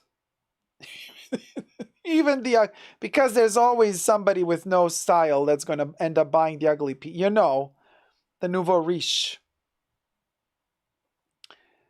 Thumb up the live stream. I'm just kind of trying to figure out if there's one more thing I want to show you here. But it's not... Pink, orange, and red is YSL. Says Thomas. No, it's not. You know, Yves Saint Laurent isn't the first to have done that combo, honey. Coco already did it in the 50s and 60s, so. But anyway, where is the vest?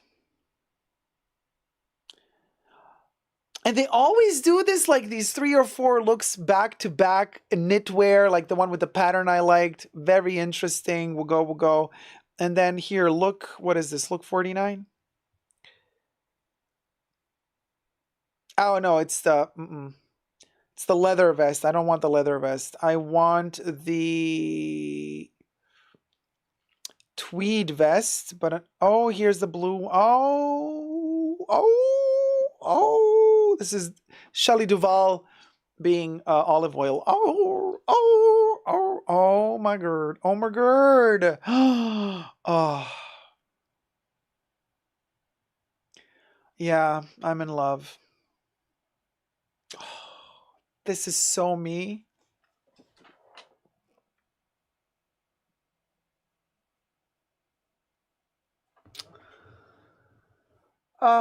There's a lot of green in here, so I don't know if the green screen is going to show. But this vest...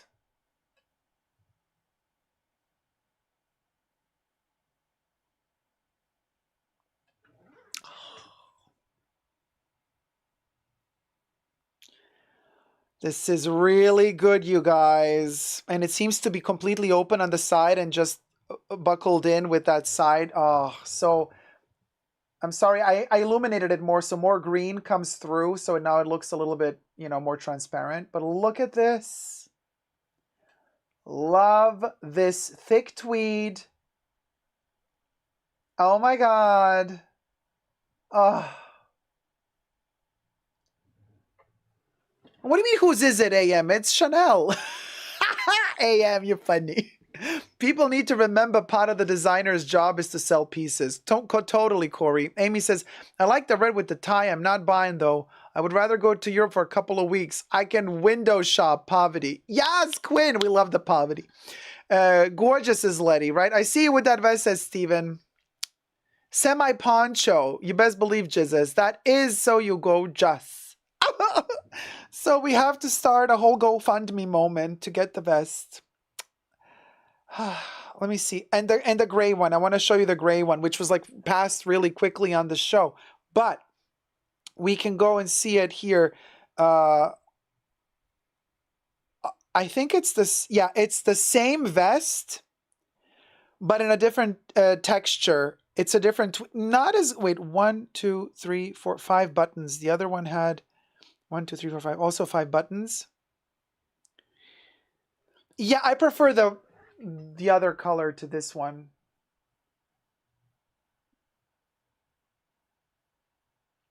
I like this one as it's the same cut, just a different tweed. But I like the other one more. The other one is more, I like it because it doesn't have this pattern, you know.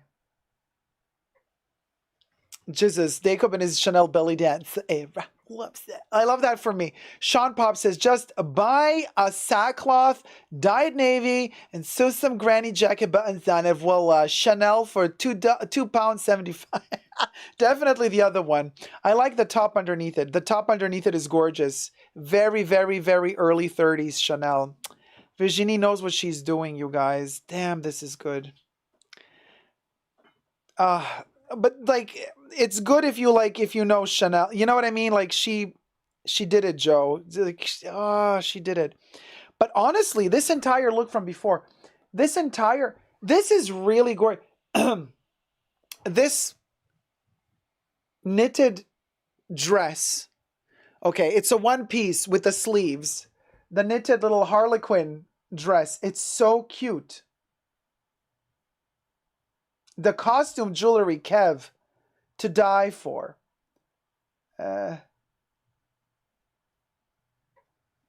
Super cute, you guys. Really, really cute. And you know, it's not, but this brooch.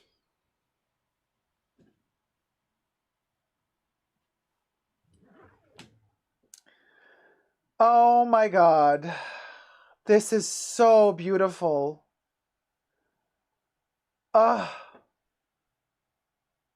It is an Argyle. Yes, AM. It's an Argyle pattern. Yes, it is.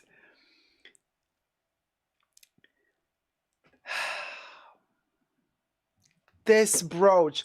This is Goussons. Okay, this is Goussons. And this is going to be made in France.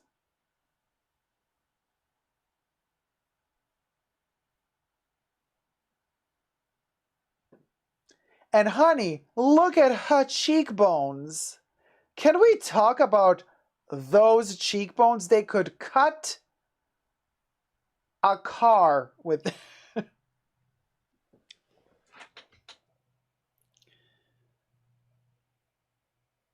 Oh, Margerd. This, you guys, you know what? I'm sorry, but Virginia kind of delivered. What do you guys think? Am I exaggerating here? Because, I mean, you know, if I can be critical, I will be critical. But this is kind of cute. You know, this is kind of, you know what I mean? We'll go. It's a very we'll go moment. Because, hey girl, how's it going, Louie? Have you burned all your perfumes yet? Oh no, this one. Okay, no, this look, no. But oh my gosh, I'm looking for other brooches. I'm really scrolling quickly here. If I find another one of those, them there, you know, brooches. Is this a brooch? It takes some time to load for some reason. Their website is terrible, but you know. Let's see this one. Maybe this one is gonna give me. I mean, okay, so this brooch here is kind of cutesy, but yeah, no. It's not that special. I mean, it's nice if you like a Maltese cross, but it's not like, it's not a must-have, you know. It's okay, but it's not like,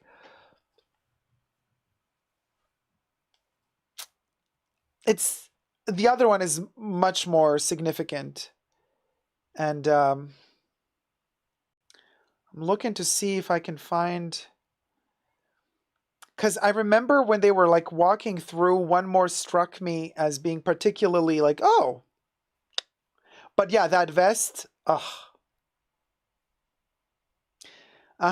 So they're doing the same brooch that we've just seen, but in that acid green.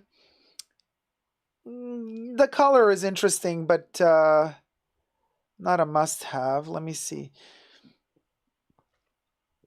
Tiny camellias, always cute. You know, always good to get a camellia if you can from Chanel, for sure. But no, you know what? I think that was the brooch. That was the one. Yeah, it's so beautiful on that bow. Oh, because I'm scrolling through the rest of the show, trying to see if they have like one more interesting brooch. But that was the shape, which I'm kind of glad that was the. Oh, wait a minute. Oh, this belt. Oh, this is so old school Chanel. Okay, so here's a little secret for you guys that you probably already know. So if, especially for métier d'art, if you see a certain costume jewelry piece that you like, and you think, oh, I wish this was also a brooch, it's probably also made as a brooch. What do I mean by that? I'm going to show you right now. So for example, here we have a belt. And, you know, and let's say the belt hit the runway and you say, oh gosh, I wish they made this into a brooch. Usually they do a whole parure, a whole set. So usually if there's a belt, they also made just the brooch. They maybe made even smaller the earrings. They also maybe make a cuff with this thing. You know what I mean? But if they made the belt, chances are this little thing is also available as a brooch. So if you like this as a brooch, send the belt photo to your sales associate and say, hey, is this going to come also as a brooch? And then if your sales associate is nice, they will look for you and they will find out. Because this is kind of cutesy with the red, blue, and gold as a Maltese cross brooch. I wouldn't mind. Love the colors. Looks like it's poured glass. Maybe it's resin, but kind of cute.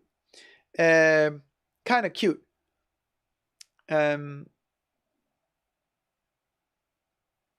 Right on the bib. Teresa says, best collection I've seen in a... Oh, Terry, I'm so happy you like it too. We're on the same page. I mean, I don't like everything, you guys, okay? I'm not going to be like, oh, everything is awesome. Some stuff will go. Others a little bit less. But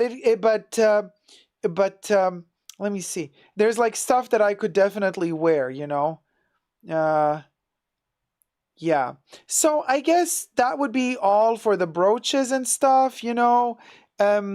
Clothing wise, this was the embarrassing moment for me. I don't know about you guys. I'm going to show you, but that would be double the price.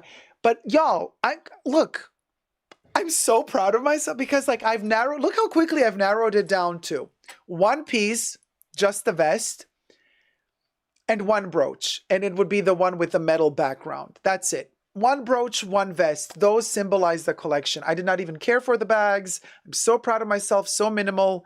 Now the pain, the heartache begins. Asking my sales associate, how much is the vest going to be? And then having her respond to me, the vest is going to be $5,000. Okay, so here I'm going to show you my cringe moment. This is going to be for all the bimbos on Instagram who want to show off that they have the newest piece from Chanel. This is the cringe moment.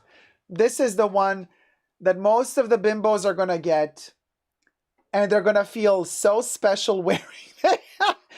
This is that loser moment, okay?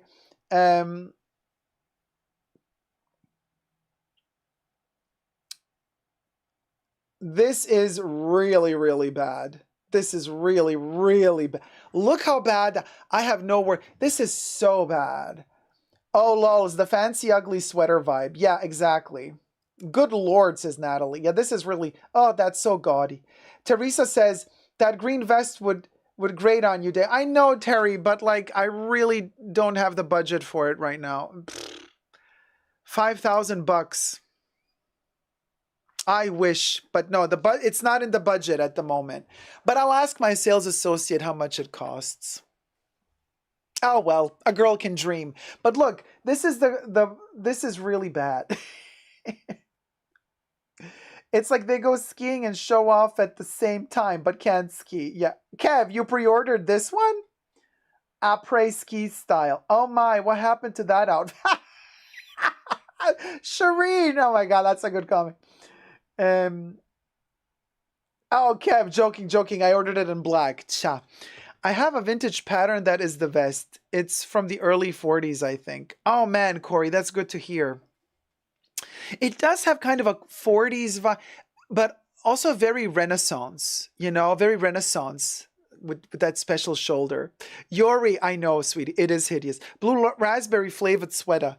But then it comes with the beanie and with the scarf. You guys, matchy beanie and scarf to go with it. Okay, and then the mini skirt also knitted, and then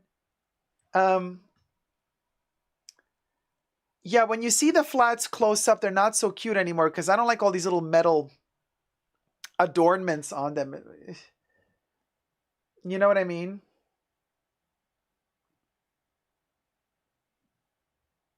Yeah, I'm not so feeling these little shoelets. I'm not so feeling these shoelets. I don't know, you guys. I mean, it's those chunky little metal things that are attached to it and they're screwed from underneath. I don't know. Like, I get it, it's métier d'art. They want to show how filigrane they work and blah, blah, blah. But, like, oof, I don't know. Hideous triplets, says Yori. Yeah, art teacher in a rich neighborhood vibes. Yeah, that's ugly, Corey. The skirt is taken back to 70s. Even the flats have a... Fjord says Louis Vuitton would throw their name and Vivian into the mix. I mean... Wait, who said it's like it spelled it out its own name with the letters? Hawaii, Paris, Ideologist, Showtime, Coco Chanel, Manchester. Yeah, this... Oh, it's not even knitted. It's literally a crew neck. Okay, so this piece is going to be maybe 3,000. 2,500, 3,000 if it's, just a crew neck. But no. And then the other piece I wanted to show you that I liked, which is very, very classic Chanel. Really beautiful piece towards the beginning of the show with the lace, not with the lace, with the the braided. Corey, help me out here. Corey Emerson, help me out here. The what's the professional term for? I'll show you what it is, Corey, and then you tell me what the name is, because I know Chanel has a name for it, and then they bought the last machine of the last lady in France who knew how to do it. And then she passed away, but then Chanel bought the machine, and so now they do the braids. It's like, it's a braid. Hold on, it's still loading. And I actually have it on I have that braiding on my métier d'art.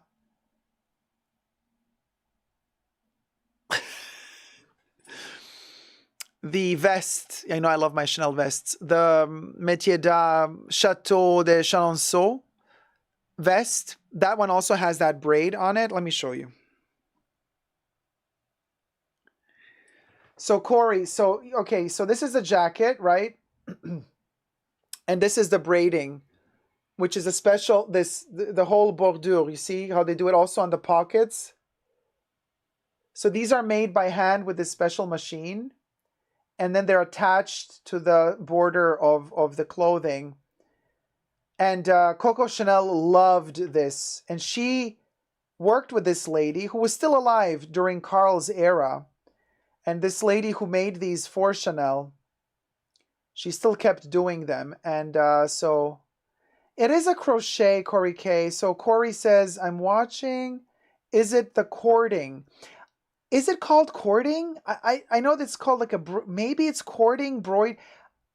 It looks like crochet, but I know it's not. No, yeah, it's It's classic Chanel, John, and it has a specific name, and unfortunately, this name evades me at the moment. But basically, there's a special machine. It almost looks like a machine to create a tweed pattern, but it's a little bit more compact. And they actually still have footage of this little lady when she was really elderly, still making them for Carl. She used to make them for Coco. Coco wanted to work with this lady because she was the only one who knew how to do it. So Coco worked with her. She did all the, I call them braids, like braids as bordure for the edges. And then when she passed away, they got from her machine. It's made out of wood, super cute and small. And then they have it in 31 Rue Cambon, or maybe in 29 Rue Cambon, and they kind of use it still for the braids that they make for some haute couture pieces. I don't know if they also use it for métier d'art, but when they do this, this is classic Coco Chanel. And this is also one of the reasons why I bought my vest from the Chateau Chenonceau collection, the Chateau de Dames collection, because, well, I love the vest, but then it had that braiding all around it. It is to die for. That braiding on that vest,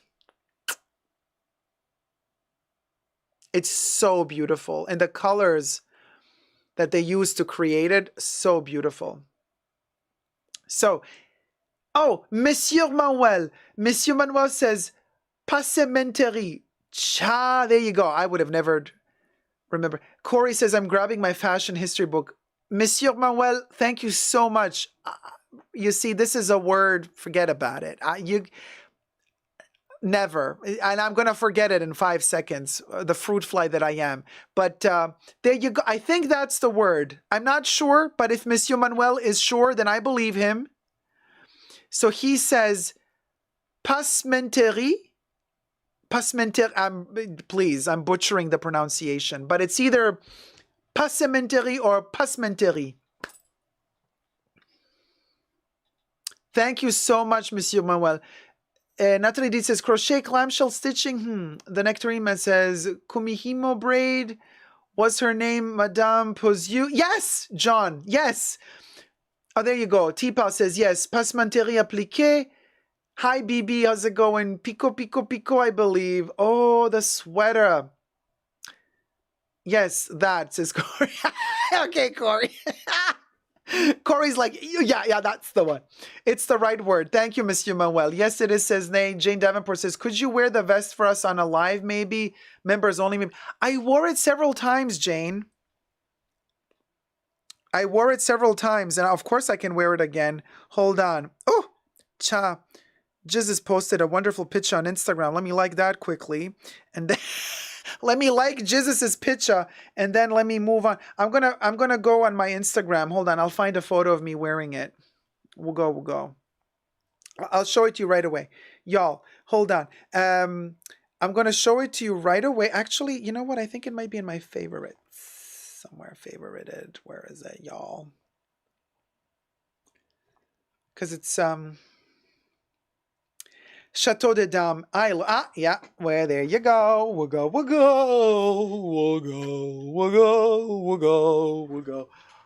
go. There's me. Oh, this is a photo I didn't post on Instagram. This one's a little bit maybe saucy. Anyway, let me zoom into that passementerie. The whole thing, oh my God, I love this vest so much. I'll show you another picture as well, but let me zoom in even more so you get to see.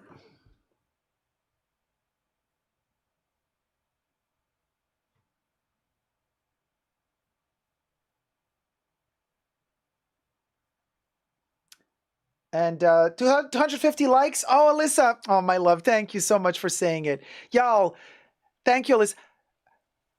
Thumb up the video, the live stream, will ya? Let me see. Do we have other pictures I can show y'all? Oh, this is another one from right after the collection hit the streets. And I did a little photo shoot with the vest. Oh, why is it so green? Hold on. Can we? Yours truly with the vest on.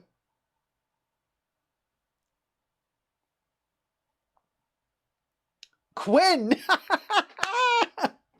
Right? Cha, we pulled a little moment here. Look at this. Look at this vibe. Fashion, baby. Fashion. Mm-hmm. Yes, she went there. But I think I haven't had my beard this long in a while. This was... Maybe I should grow it again. It makes me look... Beard always makes you look older. But then again, I kind of miss the beard. What do you guys think? Should I let it grow? Should we become bushy and more masculine again? Should we go for the bear mask for mask again? Or are we done with that? Are we done with that? ODVF says the beard looks great. Sexy Viking says Kev. We'll go, we'll go. Love it, says Terry. We need more hair in the face during the live. Just to hide my ugly face. Kev is like, how do I tell him nicely to cover up his face? Corey says, yes, wear the beard. I think it suits you. Veronica Lake, well, so, okay.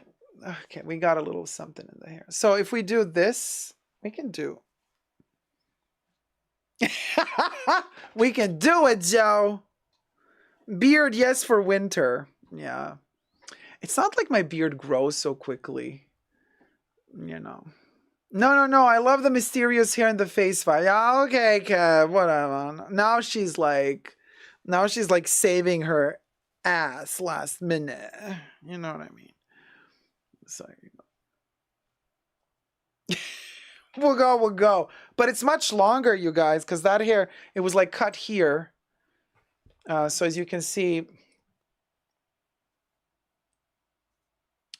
different layers. It was more layered. So it was like here, and then it went longer. But now it's like all one length. You know. So, Terry, thank you. Very kind. You have a gorgeous face. Wear your beard however you like. Thank you, Terry. Thank you. 1990s, my life is so depressing. I have to look through my bangs look.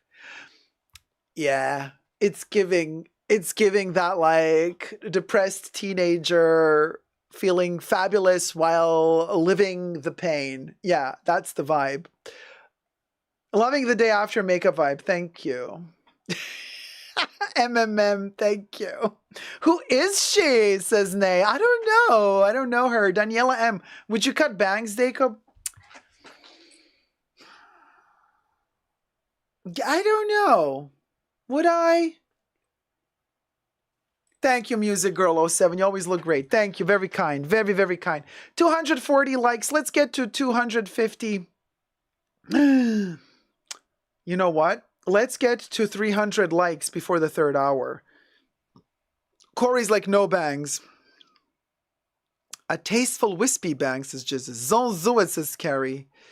You remind me of Avril Lavigne. Oh, okay. I'm a little bit taller than her. Liz M says, love the photos giving me Game of Thrones. Da da da da da da da da da da da da da da da. Yeah.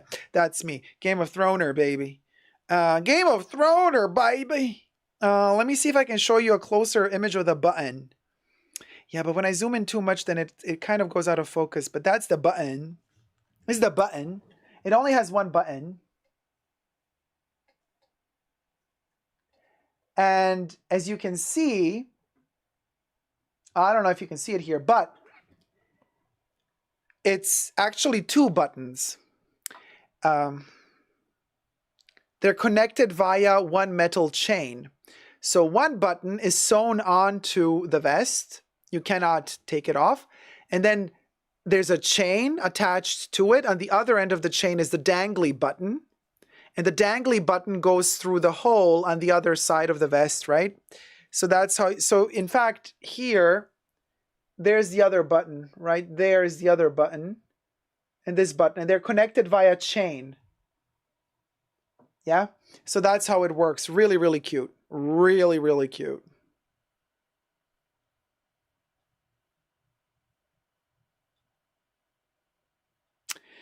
Yeah, this vest is gorgeous. It's giving me it is very Game of Thrones, isn't it? The whole look of this, I love this vest so much. Really, really, really love the vest. How do you clean? Dry clean or by hand? Oh, Terry, we don't clean this. You don't. You wear it sparingly, cautiously. You don't sweat in it. You don't eat when you have it. You don't do anything when you have it on. Gay of Thrones. Jesus. Yeah, that's the one. And Nay says, girl, I thought I was the only one. Oh, honey, no. When it's Chanel like this, bitch, I don't wash it. I don't care. It's my stank. It's my dirt. I don't care. You do not.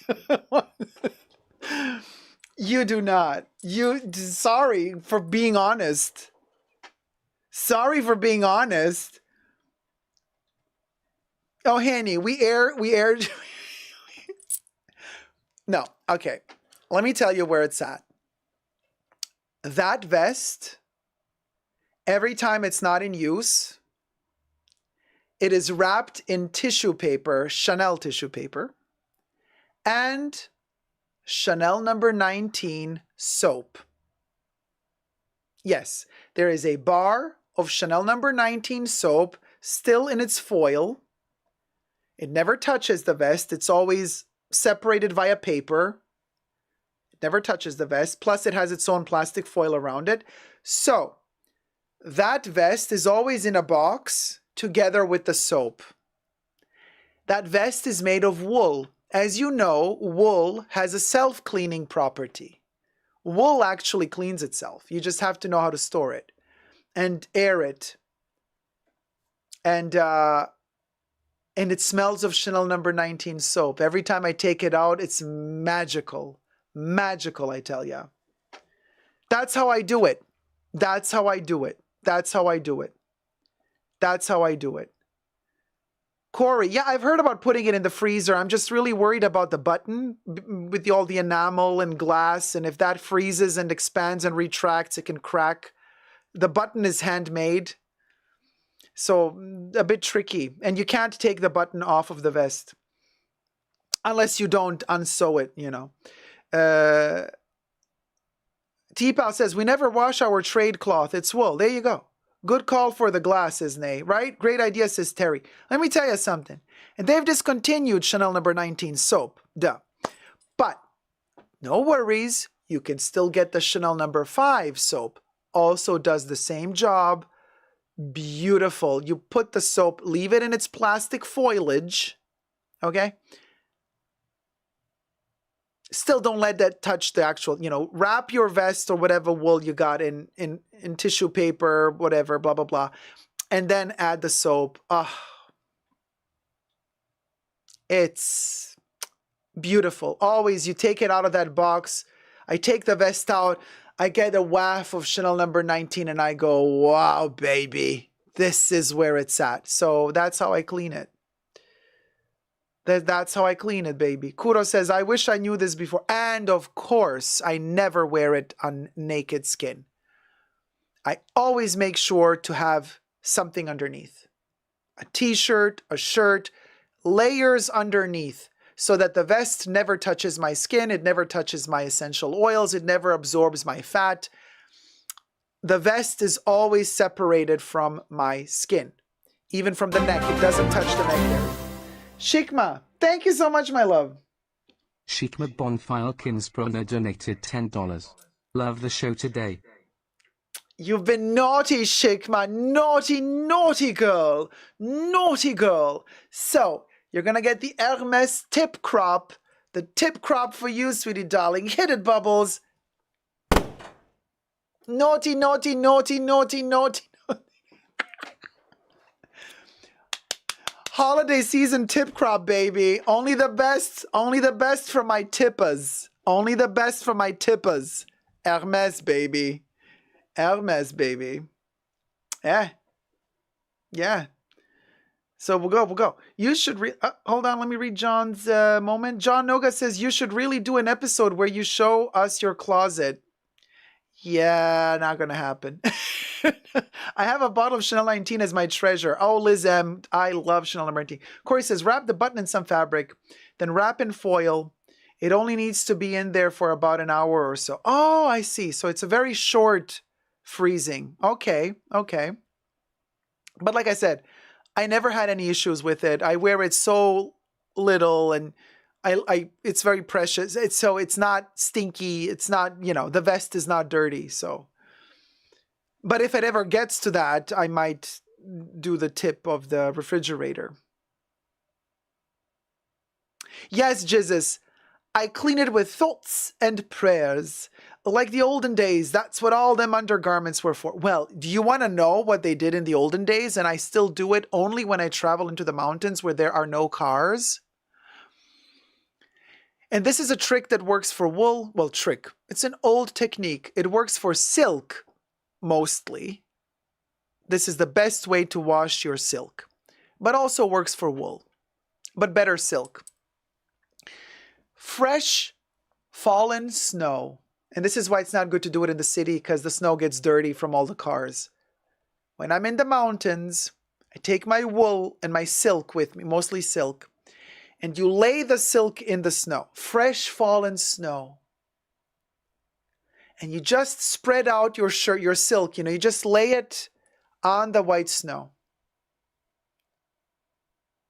overnight. Then the next day you flip it, you do the other side. That's how you clean silk. IYK.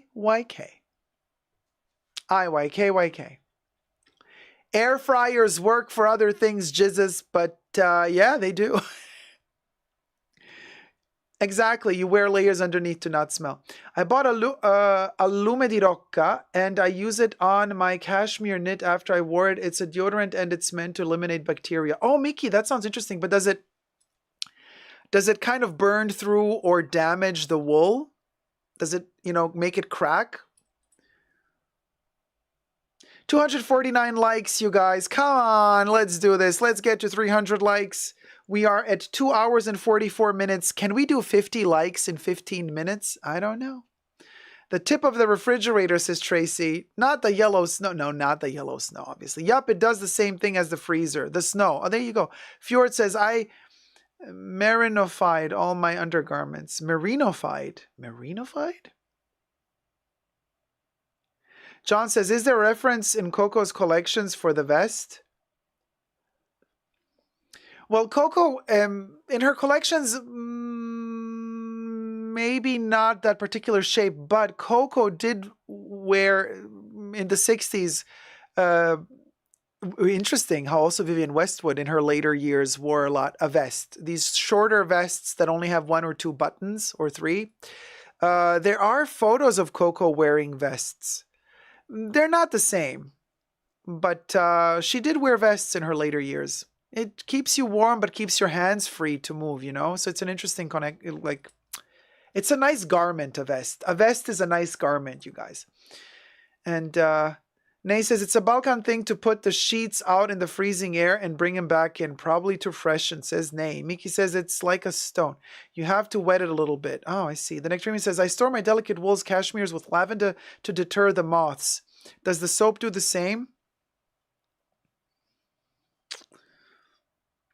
It does the same to a certain degree. I would still recommend putting your wool in a plastic Ziploc bag to avoid moths from coming to it. But you basically want to cover up the smell of the lanolin, which is basically what the moths eat, is not the wool. They eat the fat, the grease around the wool. And collateral damage is that they nibble on the wool as well, and then you get a hole. So, but they eat, and this is also, it's a little bit gross, but this is why you should never touch your skin with your wool. So particularly dangerous are scarves. wool scarves because they literally touch your skin. So all of your oils, they take up all your oils. That's what the moths eat. They love to eat a scarf. They love to eat a scarf, a wool scarf, because they eat your oil. It's your essential oils that they want. They eat you, in other words. So that's what they eat, right? So but they're also attracted by that smell. So what you do usually, what lavender does, it covers up did you watch Jurassic World? Not Park, Jurassic World, where that religious fanatic dude, what's his name? The main character. He, what's his name?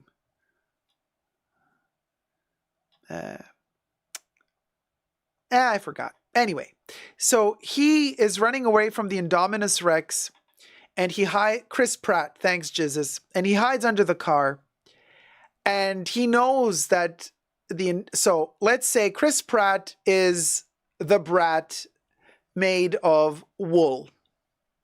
The Indominus Rex is the moth. The Indominus Rex is looking for him and is sniffing around to see, it smells his sweat, his human flesh. So what does Chris Pratt do in that scene? He hides under a car. He cuts the tube of the car that has the gas, and he covers himself up with gasoline. His stinky sweat is still on his body. But now he covered that smell up with gasoline smell. So the dinosaur passes by, smells, and doesn't sense his own flesh and sweat because it's covered by gasoline. That's what you do with wool when you put lavender to it, or mothballs, which are terrible because they just stink up your clothes. It's disgusting. But the same happens with soaps, with the Chanel number 19 soap or number 5. It's so intense and strong that it covers up the smell of the wool. So the moth cannot really detect it. It still can detect it, obviously, but less. So there you go. That's kind of the gist of it. Oh, I use cedar wood blocks and I spray a mix of cedar and lavender oils in my winter wardrobe. Yeah, that keeps them away as well. It covers up, it camouflages the smell of the wool or of the silk.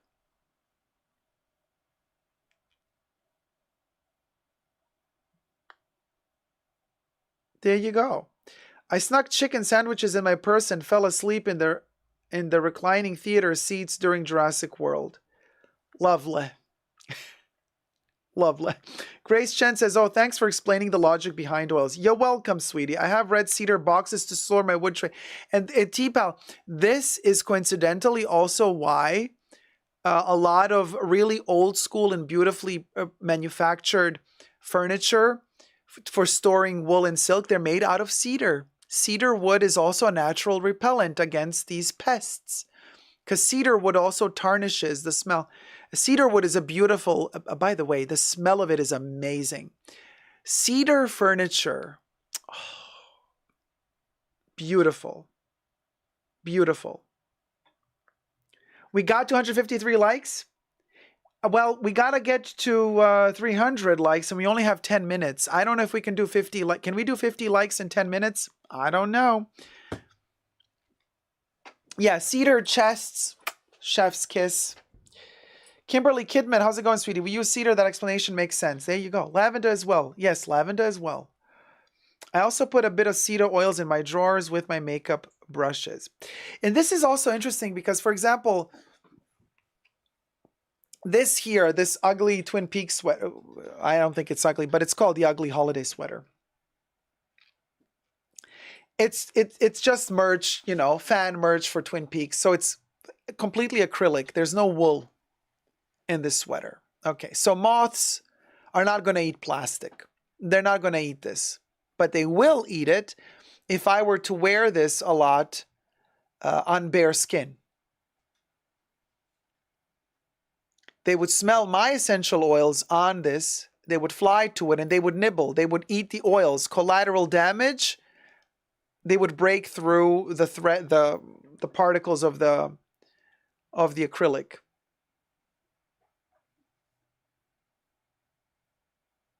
Oh, Andy, that's extra level of bougie, and that is really cool. Andy says, I have a cedar walk-in closet for out-of-season clothes. That is perfect. The entire walk-in closet cedar, perfect. Good night, Tracy.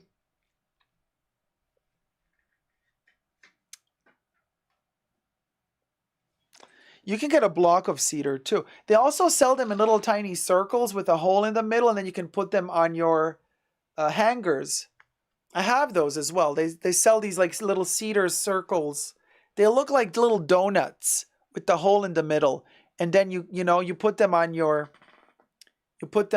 hangers. So you don't need to buy a whole chest if you don't have the budget. You can buy just a, you know.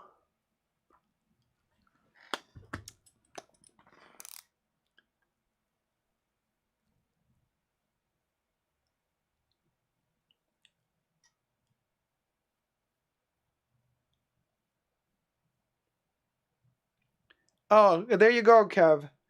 Discovered a dead moth bebe on my Dries van Noten sweater, but the sweater was spared since it's made of acrylic. There you go. We'll go. Oh, this vest. So anyway, thumb up the live stream, and I am going to do together with y'all the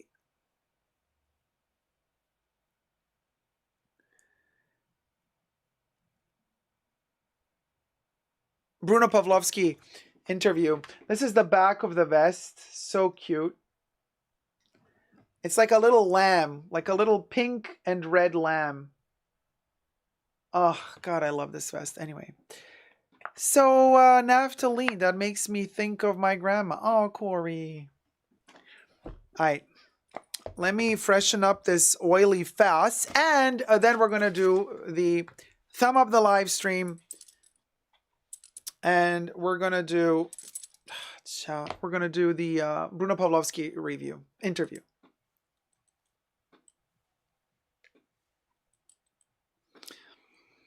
Live Love Lynn says, oh, learned something again. Haven't been to a live for a minute. Coming back did not disappoint. Well, phew, I feel the pressure like I have to prove myself every time when I read a comment like this. Like, uh-oh. Like, if you come next time and I'm just talking about farts and bananas, you're going to be like, yeah, we're done here.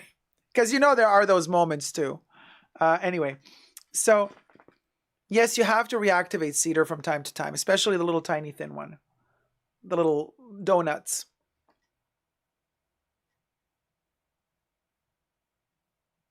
Jesus, we're going to do Bruno. Oh, Louie, you told your mom to make you a vest? That's fabulous. Good for you. Good for you, girl. Goyle.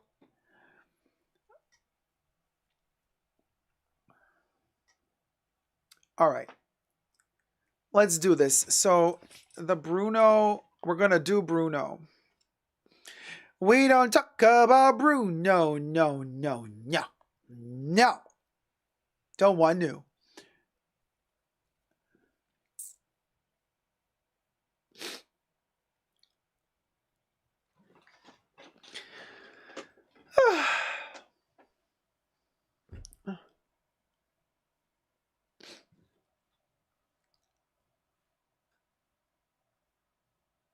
Okay.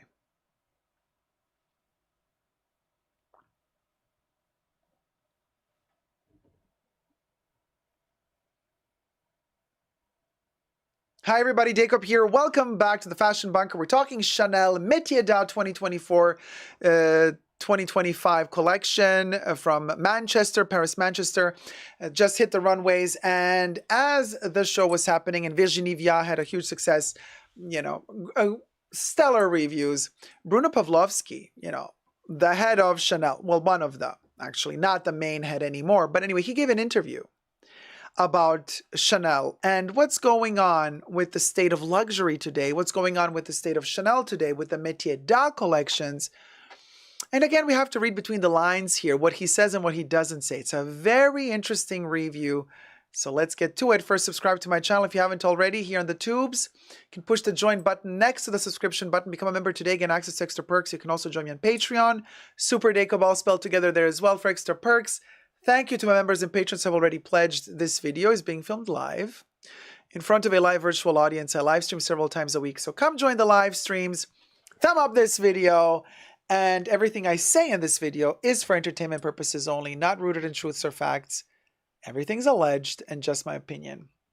Fashionnetwork.com issues a interview with Godfrey Dini and Bruno Pavlovsky entitled "A Bullish Bruno Pavlovsky on a Beautiful 2023, Taking Chanel to Manchester and Maintaining Métier d'Art." Now, okay, so there's a whole introduction. I'm not going to go through all the introduction of the show. Privately owned Chanel does not break out its sales figures because they're privately owned. They don't owe anybody any, answers about how much money they earn. They decide when to disclose it and when not to. But privately owned Chanel does not break out its sales figures, but annual revenues are approaching 20 billion euro. Bear that in mind. They are so rich. So, the magazine sat down with Bruno Pavlovsky at the Bay Horse Tavern on Thomas Street to do an interview. Fashion Network asks, "Why are we in Manchester?" Bruno Pavlovsky answers, "Virginie really want..." Should I read this in his French accent? Because he has a terrible English. Allegedly. "Virginie really wanted to come to England for many reasons. Culture, music, and inspiration. But not go to London, as we have done that enough. We wanted a city that represents England, its energy, music, and ideas mixed up with creativity. So here we are in Manchester." Okay, I'm going to read now normally because we'll go. "To my mind, there is a discrepancy between how many people see Chanel and the way it is perceived in a dynamic city like Manchester, a birthplace of the Industrial Revolution, blessed with beautiful energy." This is his kind of marketing side, PR side, trying to tell a story. Because you remember, guys, a couple of months ago or years ago, he said, one of the strengths of Chanel is that they continue very strong storytelling with every collection that is presented and shown. He's like, the biggest sales point is the solid storytelling. You remember when the 22 bags were first launched in 1922? In 2022, they had these chapters, like different cities of the world, actually different cities in America, and different actresses, young, up-and-coming, already famous actresses, depicting a different scenario, one in Arizona, I think, or one in LA, one in New York, and they were telling their story, living the life with their 22 Chanel bag. There was very solid storytelling. So now he's building and weaving already the texture to tell us, look, there's a reason why we're in Manchester. There's a story we want to tell. You see, that's what he's doing here. Then he said, "Virginie wanted to look for inspiration and connect to the modern energy, art scene, and music here, and Thomas Street incarnated part of that history. It's a cotton street, once famed for its fabrics, and today fashion shops, pubs, and tattoo bars." So he now set the tone. He said to us, we know what we're doing. We went back to Manchester, to this particular street that is famous for its fabric. And of course, Chanel does fabric, and they click, there you go.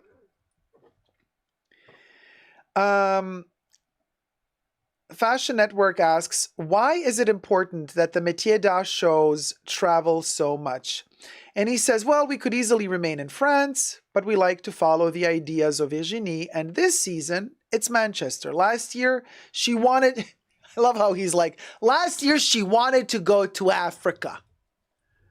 And after considering that, we realized the car was the right choice. So we let her do it. Now, I added that. He didn't say so. We let her do it. But it kind of comes off as like she wanted to go to Africa. And we were like, why? But then we did it anyway because whatever. That's how it sounds to me. And it's important to travel in general. Even if we have seen some great métier d'art shows in Paris, travel makes you breathe in another culture, like in Dakar or Manchester, which is great for a French brand like Chanel. Not really, because Coco Chanel never liked to travel. She never went to Asia, to India. She hated that she had to go to America like 4 times or how many ever times she went. So this is not at all in Chanel's blood, really. Not to say that she wasn't fascinated by faraway lands. She was, but she never really wanted to go there. And when asked, oh, are you ever going to go to Asia? She's like, why? I have so much still to see here. I haven't seen literally anything in Europe. I don't have the time, you know. Let me like expand in my home and then let's move elsewhere, was her kind of motto, allegedly. The discovery of many layers in a city and culture, what Manchester means and stands for in an expo in Victoria Baths that shows why Chanel, well, and they talk about the expo, not interesting. And, then they poke at him. How was the approach varied from Carl to Virginie? Now they want to know from him what's different between the two. And Bruno says, to my mind, Carl and Virginie are very different. Virginie tries to choose a new screen for each collaboration, even as her ideas nurture and nourish the codes of the brand. I should also say there have never been so many clients coming into our boutique. He's saying that she's better than Carl. In a very subtle way. Or is he lying just to kind of keep face? Thumb up the video and subscribe while you're at it. If you're enjoying this, thumb up the video. It means the world to me and it also helps out the channel. And follow me on Instagram, DacobCC, all spelled together, for more Chanel insights. Not because her ideas and designs are simpler. Oh, sorry. That's another one. Virginie is bringing her own touch to each collection. Freer and more fluid, even if I don't really like to compare her and Carl. He literally said she's selling more than him. He's literally saying she's more free and more fluid than he was. He was more rigid. That's what he implies. The shade he's throwing at Carl. And yet, he was totally fine with Carl all those decades, wasn't he? Oh, this guy. Bruno. Dangerous, very dangerous. Imagine if he's still with us after Virginie leaves and somebody else comes. What is he going to say how better they are than her? Oh, the snakery. Has the age of your clients become younger with Virginie? Oh, child, this is so juicy. Love the questions. So they ask, has the age of your clients become younger with Virginie? My answer personally is like, everything costs like 10 times more now. I think the clientele got older, and if younger, then they have to be very rich. But anyway, Bruno says, I don't like to reduce the discussion to that. This is his way of saying, I feel uncomfortable talking about this because he doesn't want to really address the situation, right? We have a very wide range of clients. Even if we find in all cases there is a younger clientele coming into our boutiques and discovering the brand. Notice how he never says buying. He says they come in to look, they're interested. But he's not saying they can afford it. He's not saying they can buy it. He's not saying that they do buy it. He says they look. Not because her ideas, and he says, not because her ideas and designs are simpler, often they want what's more sophisticated. So I never really look at the idea of age. I think it blocks your view. Chanel is a very large idea in terms of style, silhouette, and expression.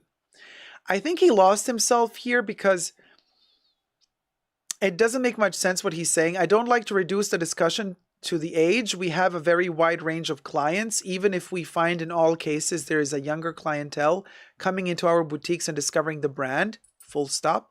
Not because her ideas and designs are simpler. Often they want what's more sophisticated. So I never really look at the idea of age. So what is he saying? That the younger audience wants something more sophisticated? Visiony delivers simplicity?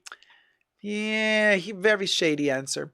Then they ask, what were the first two companies acquired by Parafection and why? Parafection is subsidiary, kind of part of Chanel, and then they buy all the métier d'art companies, to do the buttons, to do the feathers, to do the tweeds, to do the metals. So anyway, he says, des roues for the buttons and lissage for embroidery. And then they go on this conversation about purchasing, because it is a métier d'art collection after all, so purchasing all of these brands.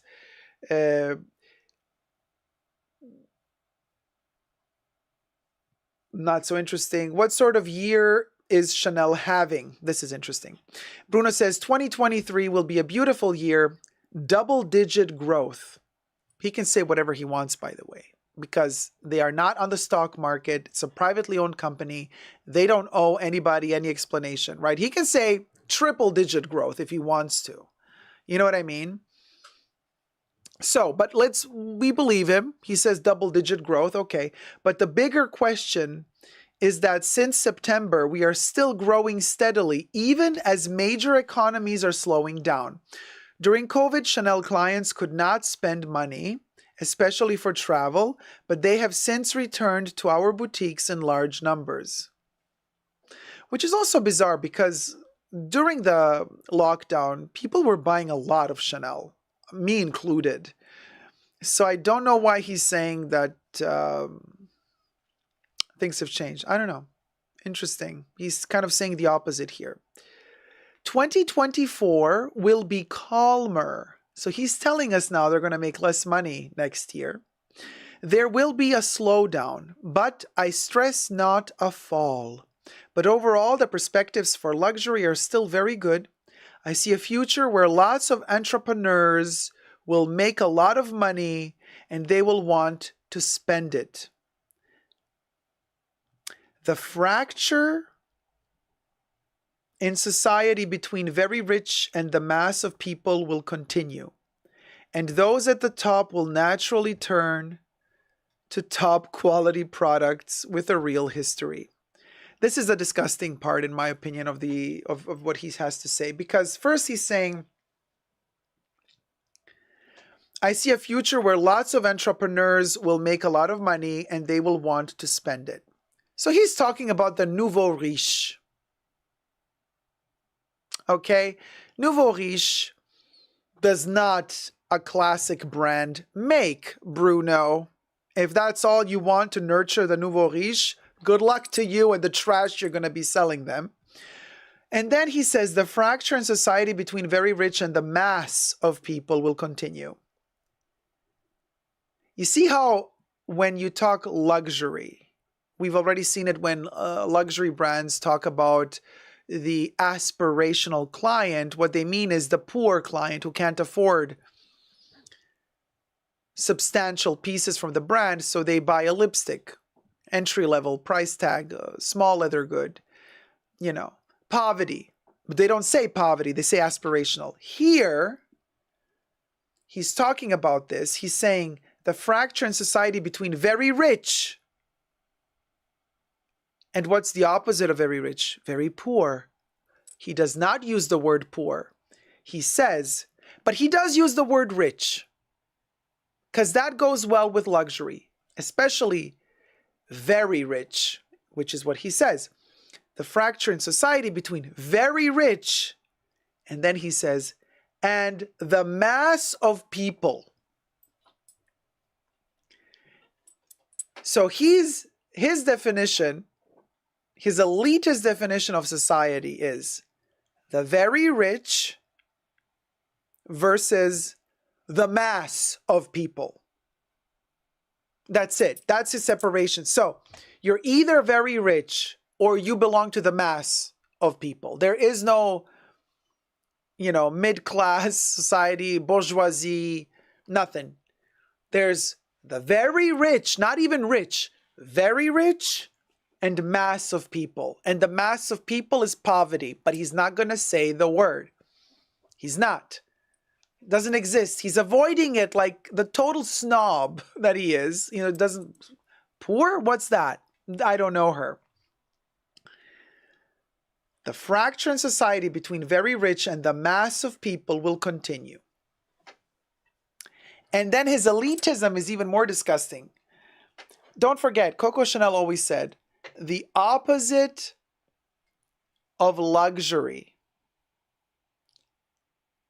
is not poverty. The opposite of luxury is vulgarity. And my dear Bruno, you're being very vulgar here in this interview, in my humble opinion. Not Chanel at all. Sorry, boo-boo. So he goes on to say, the fracture in society between very rich and the mass of people will continue. And those at the top, the phrasing, and those at the top, will naturally, he says, turn to top quality products with a real history. Except your leather peels, allegedly. So those at the top are going to turn to top quality? So are you telling us they're going to go to Hermès instead of Chanel? Is that what you're implying here, Bruno? With real history, he says. I mean, Virginie is delivering more Chanel history than Carl did, so I can hand him that. Plus, the great force of Chanel is that we also have a very wide base in perfume. Here he now touches base on where the money is really coming from. The aspirational client, the person that doesn't have the money to buy the big ticket items. But he's not saying it. He's not calling it out for what it is. He's not calling a spade a spade. Instead, he's weaving it in saying, the great force of Chanel is that we also have a very wide base in perfume, cosmetics, accessories, and shoes. And we want to maintain that even if that's tricky now. Why would he say that is tricky? Think about it. Why would it be tricky to maintain a very wide base in perfume, cosmetics, accessories, and shoes? Why is that tricky to maintain? I think it's tricky to maintain because they're pricing themselves so high that aspirational customer now can barely even afford their perfumes and cosmetics and shoes. So he's talking about maintaining the client, because he can have his very, very, very rich who buy the clothing. They're not many people, right? But he needs many people to buy these other products to bring in money constantly. But it's becoming more difficult to maintain that. So he says, we want to maintain that even if that's tricky now. How interesting and vague he formulates all of this. And yet we have to read between the lines. And then they ask him, what are you planning in terms of store openings? And then he says, we are continually augmenting the quality and pertinence of our network in over 50 countries to create the best possible shopping experience. We might open 1 or 2 flagships per year, but not much more. In Shanghai, for example, we have 3 boutiques, while other competitors have far more. He's showing off here. He's saying competitors, they need to open 10 boutiques per city. We open 3. Because, we're Chanel, honey. Oh, he is a piece of work, let me tell you. In Paris or in Hong Kong, it's more about the idea of improving our importance in each town. The simple fact is we need larger boutiques. If before our stores were between 500 and 600 square meters, now we need twice that size. And that is easier in Asia as malls are getting bigger. Whereas on Avenue Montaigne and Rue Cambon, it is far harder to do. I'll give him that. We also have Chanel et Moi. I cannot believe he tried to weave Chanel et Moi, the Chanel and Me service, for their repairs and like their 5-year warranty on their bags and wallets on chain. Everybody that I have ever talked to who owns a Chanel bag or wallet on chain and had issues with them, quality issues with them, not one single person that I've spoken to that had these issues with their product and used the Chanel et Moi services was happy with them. Nobody was happy with the service. It's like a service that they say they have, but they don't do anything for you. They tell you, oh, this is normal wear and tear. Sorry, this is like not covered by our warranty. It's like nothing. It's like non-existent. I can't believe he's actually priding himself of this. And he says, we also have Chanel et Moi, a service program that was in existence before, but is now more visible. Like when a client brings us a product that has a problem and we render that easier with a 40 square meter space in each boutique for diagnostic discussion, discreet, calm, and intimate, since stores are often very busy. Well, if I don't live and breathe, Bruno, I've never seen this before. I don't know which boutiques are opening up this discreet and intimate 40 square meter appraisal of the problem that a product can have. But girl, I come to the boutique, bring my peeling Chanel leather bag. The sales associate looks at it in no intimate scenario, honey. In the middle of the sales floor, they're like, oh, let me see. This is not a big deal. Or let me see. Oh, do you really want us to send it? And it's going to take about 6 months for it to come back. I mean, Bruno, come on, girl. Come on. You can do Zubera. Then they ask, on the web, Chanel only sells scents and cosmetics. That's not true. They also sell eyewear, but whatever. Why not at least accessories? No, they do sell accessories. Eyewear is accessories. So the interviewer was not very informed. But Bruno says, why change? Yes, e-commerce is great, but your client is already connected to our boutiques. The web cannot offer a beautiful experience, except maybe, yes, for scent and cosmetics. I feel our clients are attached to our boutiques and that relationship to discover beautiful products with first-rate service. First-rate service? You gotta be very lucky nowadays to get first-rate service from Chanel, in my humble opinion. Allegedly. That relationship is central, and I think about it all the time. Oh, you think about it all the time, Bruno? Bless your heart.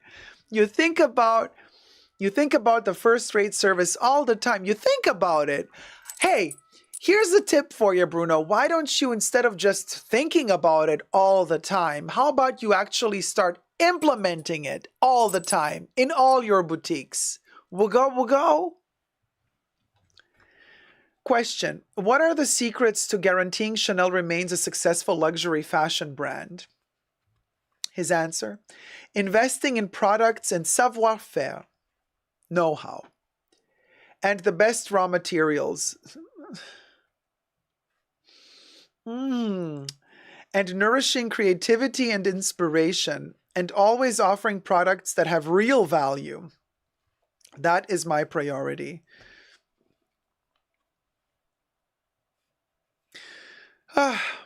question. Many of your campaigns are shot by Ines and Vinood. Why is there such a strong affinity for their work? Answer, they have a great complicity with Virginie. They understand what she wants and her ideas. Plus, they have great talent and they get what she wants in terms of projecting her image of Chanel.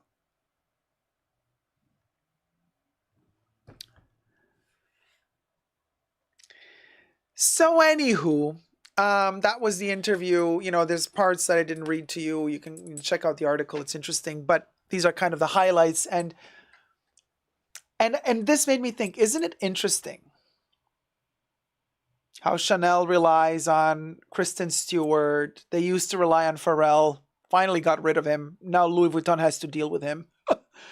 Margot Robbie, all these famous faces, you know. And all of these brands rely on famous faces, except one of these high-end luxury brands. One doesn't rely on famous faces. Hermès. Hermès does not hire actresses, actors. They don't. They just don't. It's a very interesting strategy because also if one of these actors or actresses falls out of favor, is in a scandal, could tarnish the brand in some ways. That doesn't happen to Hermès. Hermès sells itself. Very, very interesting. Very, very interesting. I love that Hermès, they're like, we rely on ourselves, honey. But Bruno apparently relies on dreams. He thinks about them all the time. He thinks about these good things all the time. He thinks about the good quality materials. He always thinks about good service. It's on his mind all the time, the good service in boutiques, the good quality materials. I'm so happy it's always on his mind. That really helps us, all of us customers, knowing that Bruno has these thoughts on his mind all the time. Notice how he never says that he implements those thoughts into actual practice, but they're on his mind. In other words, he's plugged into his mind and he is thinking about this all the time. Good for you, Bruno. I love a man who thinks. Well, methinks this topic is exhausted by now. So, I hope you've enjoyed it. Thumb it up if you have. Follow me on Instagram, DacobCC. Subscribe to my channel here. Amy says in the chats, their raw materials suck. They don't have luxurious return policies. They treat you like crap when luxury and class is making everyone feel comfortable. Kev says, Bruno just needs to cross them off his to-do list once in a while. Right? The thoughts. Thoughts and prayers, Bruno. Let me know your thoughts and prayers down below as well in the comments section. Subscribe, thumb up the video. And until next time, never forget to never give up on luxurious, fashionable love. Bye!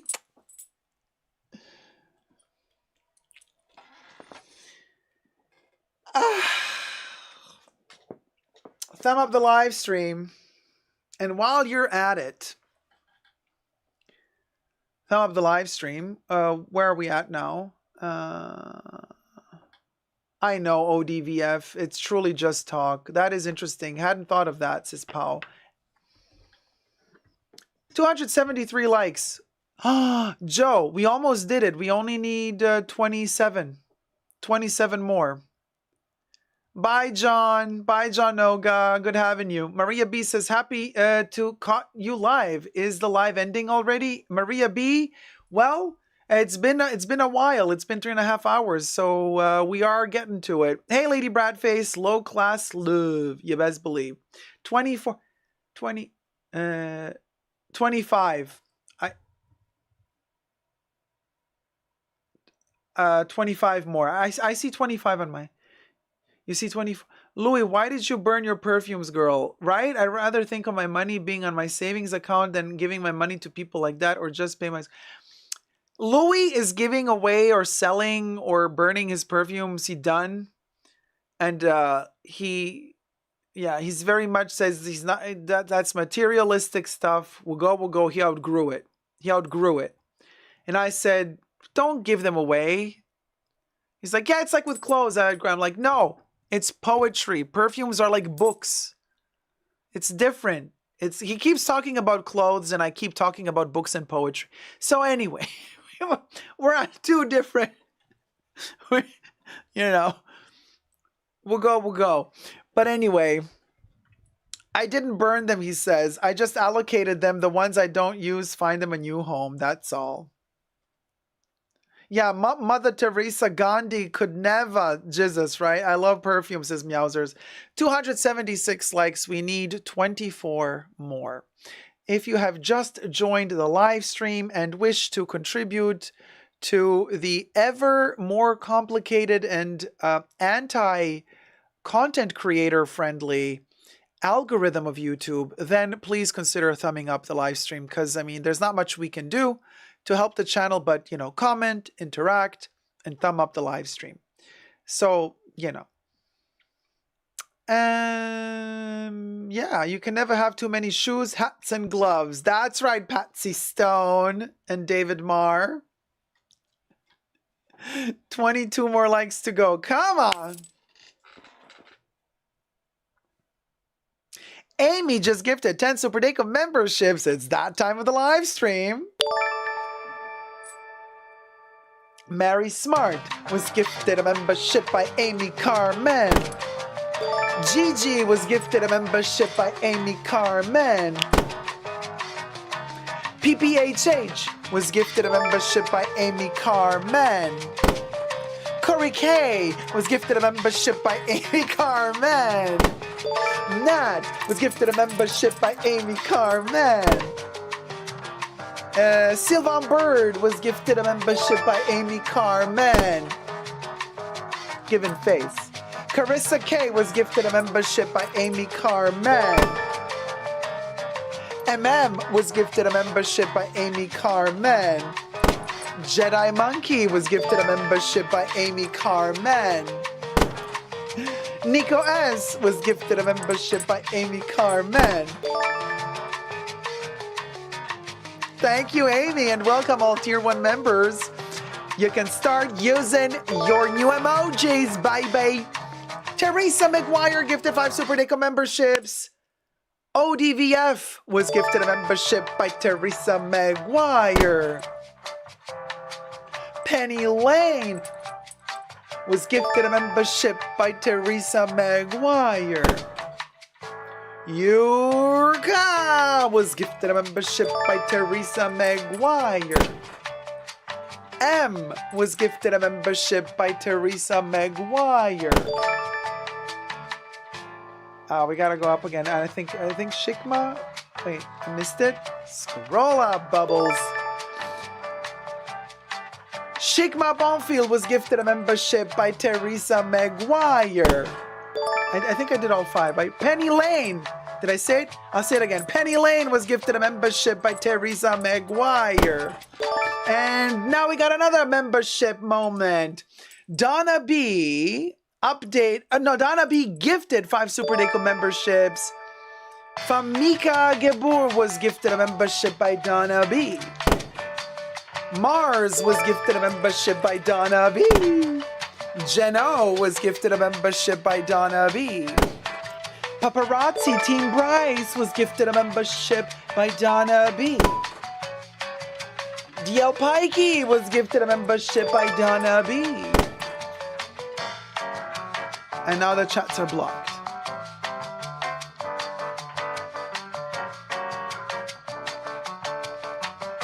Oh, that's it. We got them all, right? What did I miss? Did I miss? No? Yeah? Blocked again. Oh, there you go. Okay, now they're flowing. Thank you all, guys. Very, very kind. Welcome to all 20 new members. Welcome to all 20 new members. Don't forget to thumb up the live stream. We only need 16 more likes to get to 300. And let's do it, Linder. An amazing and generous ending, says Alyssa. It was amazing, guys. Thank you so much. And don't forget, every first Saturday of the month, Tier 1 members also get access to the live pre-show, which today was almost 3 hours long. We had a lot to talk about today, including, but not limited to, and I'm not going to say what happened, but we had this. A Ken in a Jean-Paul Gaultier vest. And the explanation to this is in the pre-show, actually. That's all I have to say. So anyway, hey Rosanna, good morning, sweetie. You forgot the Hermes crop, now you have to do it. No, the Hermes crop is only for the tips. So excited to be tier 2 now. Yay, nay, congrats. I've been missing out. Oh, it's a doozy. 287 likes. 13 more likes to go. 13 more to go. Thank you, Quing. Amy, sorry I missed it. Oh, sweetie, you can watch the rerun. I'll upload it in a couple of days, I guess. I have to pass it through post-production. We'll go. Thumb of the live stream, you guys. 288, 12 more locks to go. Don't let this bag suffer. Oh, ODVF, thank you so much. ODVF donated $20. I love how the shoes look like they're in a cloud because of these two lamps. ODVF, have you been naughty or nice? That tip was naughty, naughty, naughty. The tip crop is here. Just the tip. Bubbles, are you ready for a spanky? Hit it, Bubbles. Just a tip, just a tip, just a tip. Naughty, naughty, naughty, ODVF. I don't know. Did that feel good to you? Because it sure did feel good to me. It sure did feel good to me. You best believe. It sure did feel naughty, dirty, naughty to me. My house is dirty, but I am clean. The house is dirty, but the soul ain't mean. My house is always dirty, but I wanna be clean. Because deep down inside, I ain't mean. I ain't mean. Yeehaw! All right, everybody, we got 289 likes. Let's get the party started. We need another 11 likes, and we're going to reach 300. Aren't we happy? A little country moment for y'all here. I like the riding crop. Wouldn't use it on my horse. I prefer a silicone one, but it's cool. You're right, Mickey. I prefer the silicone ones, too. Chizzes. Yes, it's the farting skull, Chizzes. Chizzes and jizzes, baby. Teepa says, do you know any Bee Gees songs? The Bee Gees? Of course I know the Bee Gees. The Bee Gees, right? The Bee Gees. Yes, of course I do. Hey, JRDVD, Meowsers, thank you for the applause. Thank you for a wonderful day and evening day. Have a great night, Bunker fam. You too must be. Carrie Fernandez. Yeah. That's the one. Yeah. Giddy up, cowboy, says Andy. 8 more to go. Suzanne, hey, FOMO, baby. Corey K, thumb up the live stream. Good night, Fashion Bunker peeps. Wonderful show. Thank you, Amy. He's given a couple of them. Anywho, good night, Amy. T-Pal. 8 more to go. Dacob the country crooner. I mean, the corn, baby. Corn, baby. Good night, everybody. Oh, 291 likes, so we need 9 more to go. 9 more likes to go. 8 more likes to go. Oh my gosh, we're only at 8. You guys see 7? Why does this always happen to me? It goes faster for you than it does for me. Because I don't know why it's updating slower for me. Now you see 6. I see 7, but you see 6. What do you mean 300? Oh, Jesus, you're terrible. Jesus is like 300 soon. 5 more to go. Okay, now you see. Wait, how do you see 7? I see 5, 4. I see 4. I see 4 standing at my door. They be knocking forevermore. All those 4 be standing at my door, knocking forevermore. Those 4 at my door.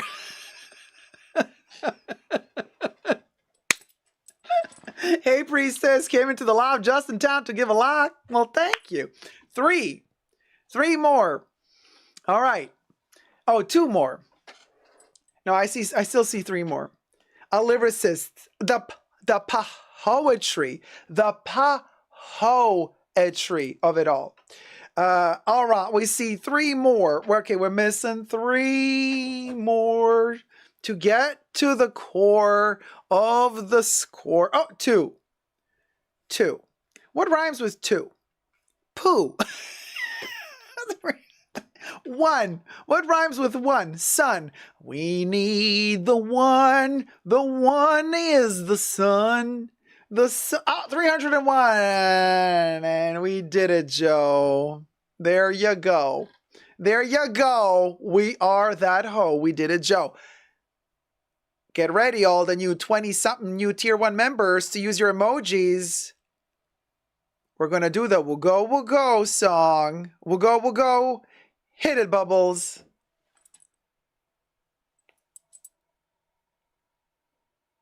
Nothing? Bubbles?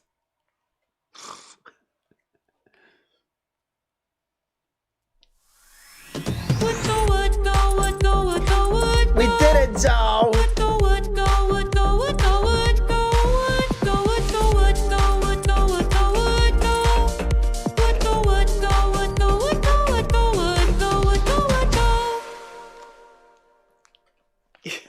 Hi, everybody. We did it, Joe. We did it, Joe. So we did it. So I want to thank the mods for keeping us safe in the bunker. Hit it, Bubbles. Thank you to the mods. Special thanks to the mods in the fashion bunker. Thanks to Debbie, Jesus, Creation, Nicole, Kevs, and Gloria. Bubbles loves you.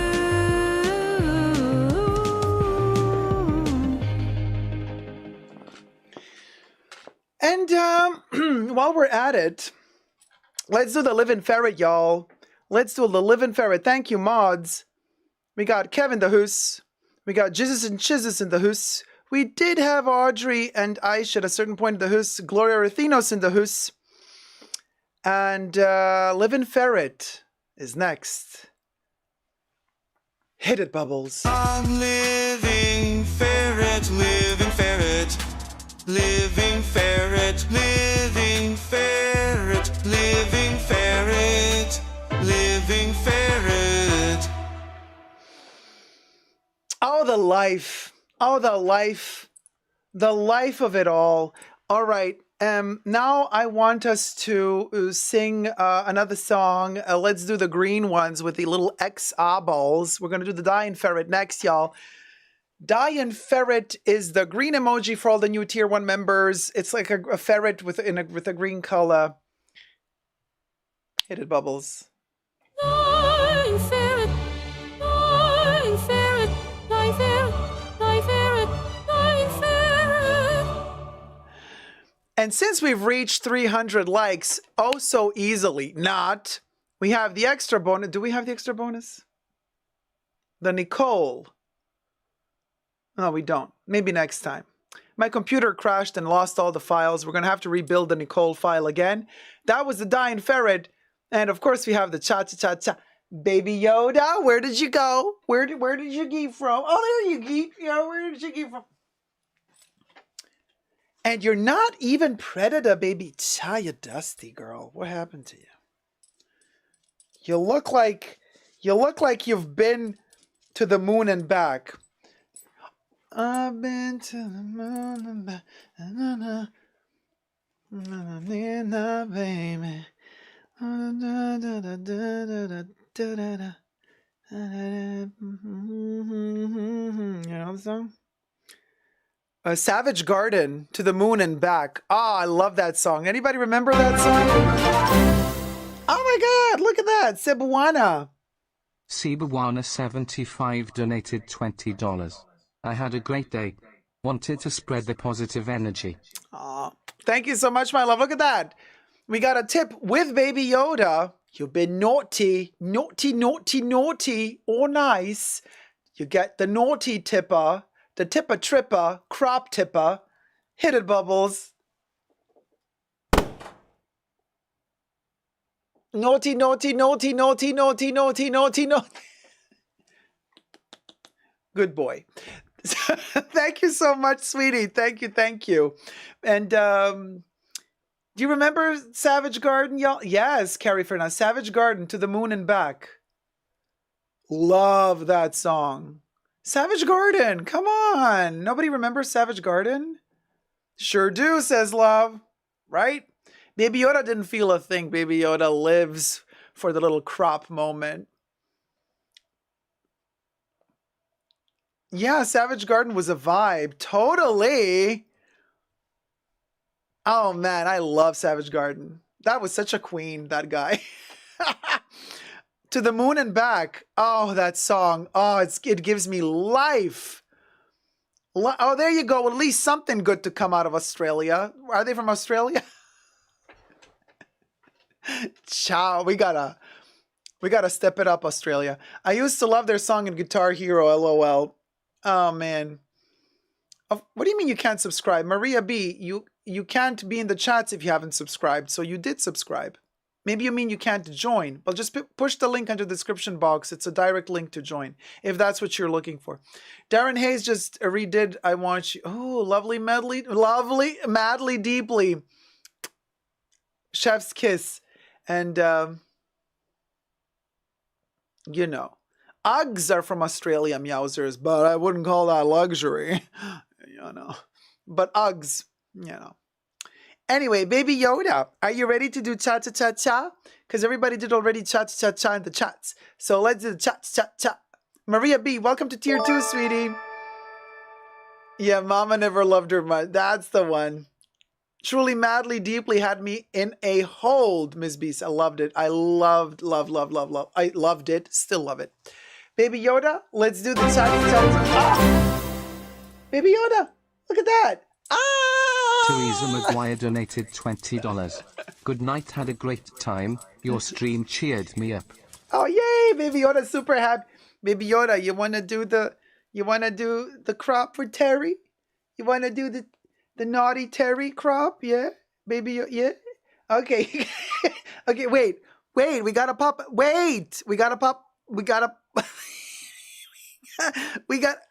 don't hit me. We gotta pop a cherry first. Okay. Baby, wait, we're gonna pop a cherry.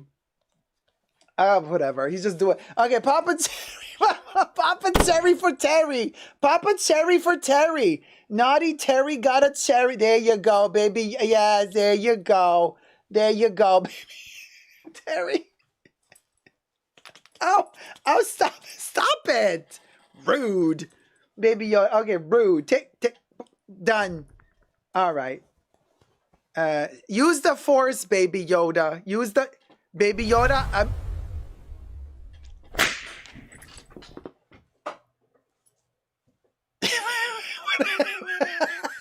Wait.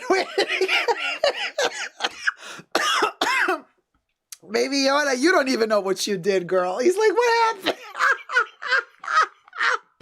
He's like, what? What did I do? What was that, Baby Yoda? He has no clue what he did. The powers. You have powers you don't even know you got, girl. What you gonna do about it? Nothing.